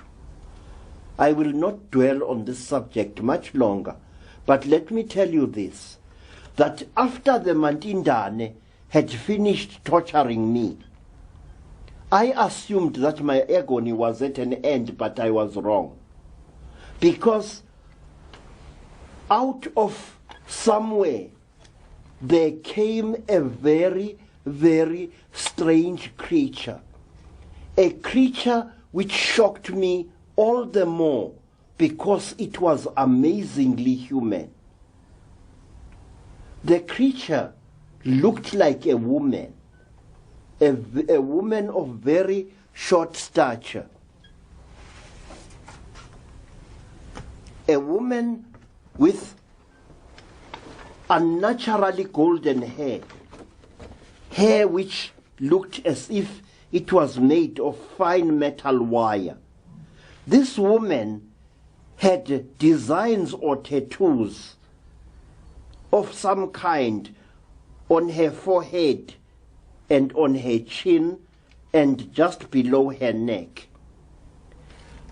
This woman looked like a white woman. And this is what I found particularly frightening. And I would rather not tell you what happened then. Let me accept this, that it was a trauma that even now has never been expunged from my soul. I was later to learn that this creature is the type of creature known by the Zulus as Ingupusana. The creature's features are strangely out of shape and ridiculous. Some types don't even have eyebrows above their heads, but their eyes are always piercingly blue. Their eyes never blink for one moment, and although its hair is a metallic gold on its head, the hair in its armpits and other parts is a bright, shining metallic red. I leave to your imagination to work out what this creature did to me. And please remember that those were the days in South Africa when apartheid was still ruling supreme. And I walked the valleys of South Africa afterwards, haunted by a double fear. The fear of the Mantindane and also the fear of being arrested by the police for having broken a strange law which was in force at that time. Let me tell you that after this strange, disproportionately shaped creature, a creature with an unnaturally long thorax and strangely short legs and long arms, I was forced off the table by the Mantindane and taken to see a number of things which even now make no sense to me. More than 4 decades ago, I saw creatures in what appeared to be glass jars, little Mantindane swimming like ugly little frogs inside pinkish fluid. I saw other things that I cannot even pretend to understand or to describe. And then I saw in another place a number of people, yellow people, black people, and white people, undergoing the same brutal torture that I had undergone. But then one of the people was a man. I came so close to him as to look down into his agonized face. He looked up at me and I looked up at him. The man was a white man. And some years later, round about 1963, I was walking the streets of Johannesburg when a white man suddenly grabbed me by the shoulder. I thought I was being arrested. The white man said, "Hey, stop you." I stopped. He said, "Do you speak English?" I said, "Yes, boss, I speak English." And then he said, "Where the fucking hell did I see you before?"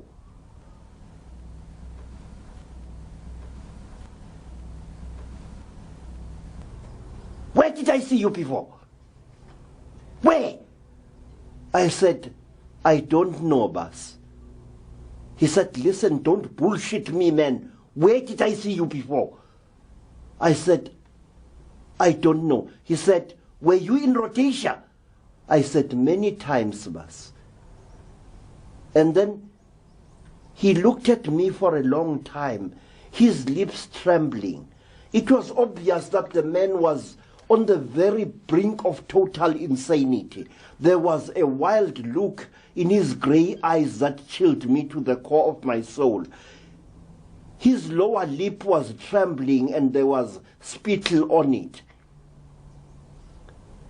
And then he pushed me away. And as he walked away,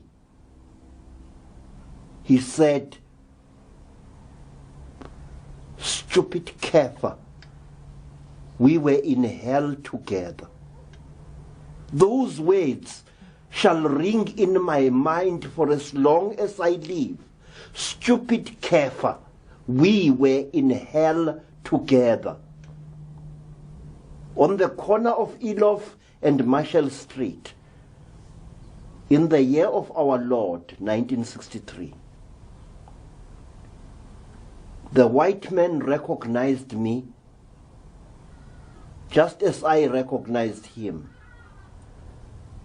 We were in hell together. It was one of the strangest events of my life, but many more were to follow. After I had been released from my strange imprisonment and torture. When I found myself back in the bush, I noticed two amazing things. One, that I was barefooted. I noticed, two, that my clothes were back on my body again, but they were torn and dirty, and they smelt of the interior of the place in which the Mantindane had been torturing me. I remember that my brown trousers was severely torn at the knee and in over the left buttock. My khaki shirt was also torn, hanging almost in tatters from my body. I remember that I painfully made my way along a dusty path, hoping that it would lead me to a village or a kraal. I did not know who I was and where I had come from. My memory was a blank. And as I walked along that path, memory slowly returned. I was Credo Mutwa from South Africa. I was in the land called Rhodesia. And even as I walked painfully hobbling, I came in sight of a homestead, two rondavels, and a square building of mud.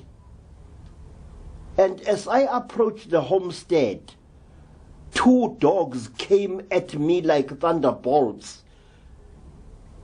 One grabbed my left leg and tore my trousers with one bite of its jaws.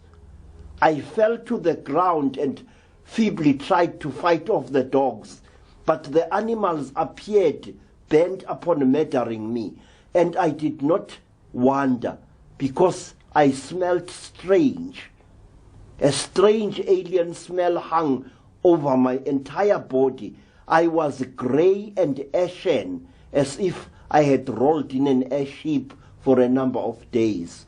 I stank and I was very dirty. My identity documents were gone from my pocket, and so were the keys that I always kept in my pocket. People came out to drive away the dogs, and one of the people, a man, recognized me, and he escorted me towards a distant village where he had seen me living. It was the home of my teacher, a lady of the Makaranga tribe. The man asked me where I had been. I said I did not know. The man told me that I had been missing for 3 days, if not more, and that the tribal police had found my boots on the mountain slope, but the boots had not been unlaced. It was as if some force had sucked me out of both my boots and socks, leaving the footwear and the socks standing there in the veld. It was this that had shocked the denizens of the villages. When I returned to my teacher's home, once more every dog made for me. One actually gave me a painful bite on my right calf, on the calf of my right leg. And then people ran away, some of them, at the sight of me. And it was only my teacher, Mrs. Moyo, who had the presence of mind to take me into one of her huts to have me bathed for over 2 hours in soap and warm water to remove the layers of dirt that now covered my body, and also to remove the stench that hung over my whole person. I was smeared with brilliantine from head to foot in order to kill the awful alien odor that hung over me. And I got sick for 2 whole years, hovering on the brink of madness. Such was the trauma. After my horrible experience, I was to meet other people who had undergone similar experiences. Black men and black women who had been through hell and back, and who carried marks as proof of their awesome experience, who carried injuries to testify that the words they were talking were true. Women got mysteriously impregnated and then mysteriously aborted also. People were captured again and again and yet again. And in me also, storms were brewing. It appeared as if these Mantindane creatures were bent upon following me through wherever I went. I could say more, but I leave that for others to tell when I'm gone from this earth. But let me tell you this, that there is no glory, there is no glamour, there is no sanctity in being captured and tortured by a Mantindane. People who say that these creatures speak to their victims telepathically are telling cheap lies. These creatures do not talk to you. Strange pictures are instilled into your mind. Pictures of the end of the world. Pictures of seas polluted almost to an inky blackness, where not a fish nor a bird is to be seen.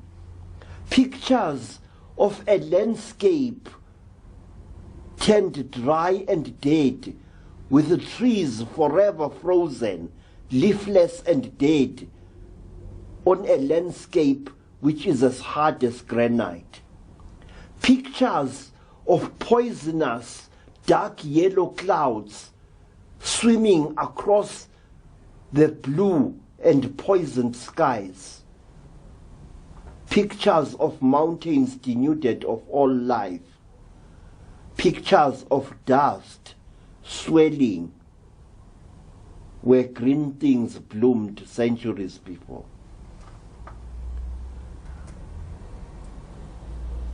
When you have been captured by the Mandinda, you want to find out exactly why this happened to you.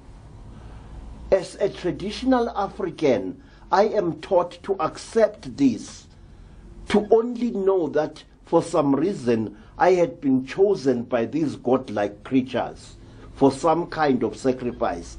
But I refuse to accept this. And so I went from people to people, from group to group, trying to find comfort, hoping to find sense out of something that really made no sense. And then one day, I was fortunate enough to correspond with a white lady called Elizabeth Clara, who went a long way in trying to make me understand what had happened to me. But my mind was still not satisfied, and it still is not satisfied. I want to know the reason behind the things that the Mantindanes do. I am not one of those who believes that these Mantindanes are experimenting with us. There is too much purposefulness, too much efficiency behind the whole thing.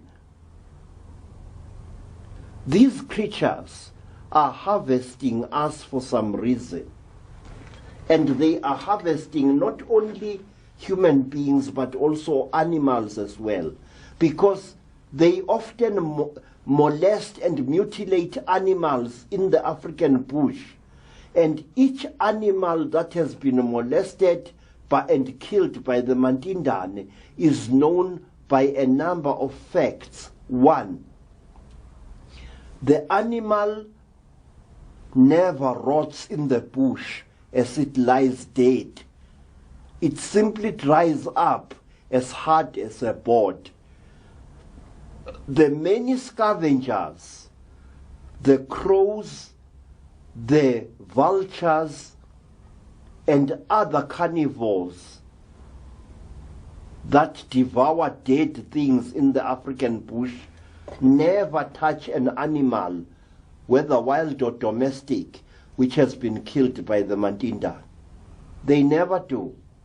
And if you observe the carcass of such an animal on a dark and moonless night, you will notice that in many parts of it, there is a strange, eerie glow, clearly recognizable in the starlight. What it all means, I do not know. All I do know is that somewhere out there are creatures of an extremely high intelligence, creatures that have haunted the lives of our remote ancestors for hundreds, if not thousands of years, creatures that still haunt our lives at this day and this hour.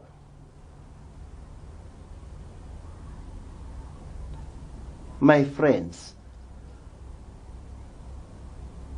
as a result of several years of experience, I would like to advance this argument. The Mantindane creatures do not come from any star or star system in space.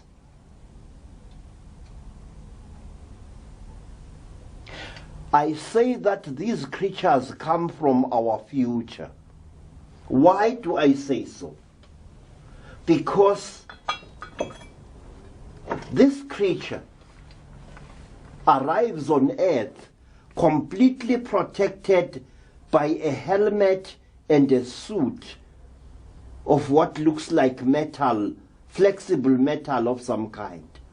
The creature's hands, feet, and head are completely protected against our Earth's atmosphere. So is the Ngadlangadla here. It is completely sheathed in heavy metal. But with the Mantindan, the story is different. Mantindanes have been seen out in the open many times, their heads completely bare and their hands bare to the wrist, completely unprotected by any material or metal whatsoever. These creatures walk through our world as if they own it, a world in which there are so many poisonous substances. You will find Mantindanes bareheaded, their hands completely uncovered, in a world where logically they should be covered from head to foot. These creatures, furthermore, are capable of impregnating earth women. They seek fluids and flesh from us human beings. If these creatures were a species of creatures from some far planet, they wouldn't do that. They wouldn't be able to impregnate our women. They wouldn't be able to do what they are doing to us. These are our descendants. And when you have been worked over by them, you will understand that what they are doing to you, they do it with angry consciences. They are taking revenge upon us for what we have done to our future a few thousand years from now. And I am firmly convinced of this, and all things that have happened to me since that terrible day have served to confirm that these are our descendants, not aliens from some far galaxy, no. Now, one last thing, let me tell you. There is a race of alien creature to which the Ngupusana creature belongs. A race of creatures who are tall, with metallic golden hair and bright blue eyes. These creatures are often seen in Africa. They are known all the way from the Congo Republic right down to Ciskei in South Africa. And black people of many tribes call these creatures by a strange name, a name by which they have known them for hundreds of years. The name Watende, Walende, or Wazungu, or Walungu, or Balungu. Now, when Africans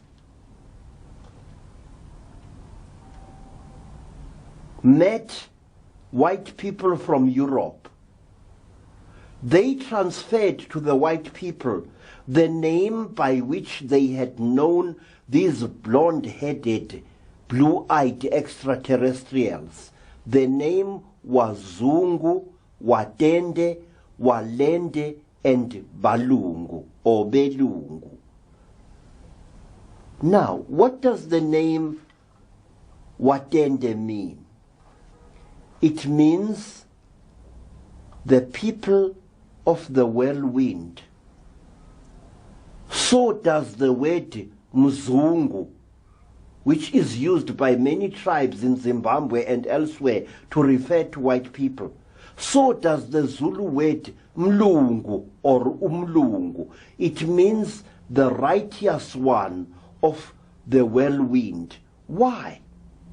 Because when a ship, a spacecraft belonging to these beings descends upon Earth, it does so at a fast spiraling rate.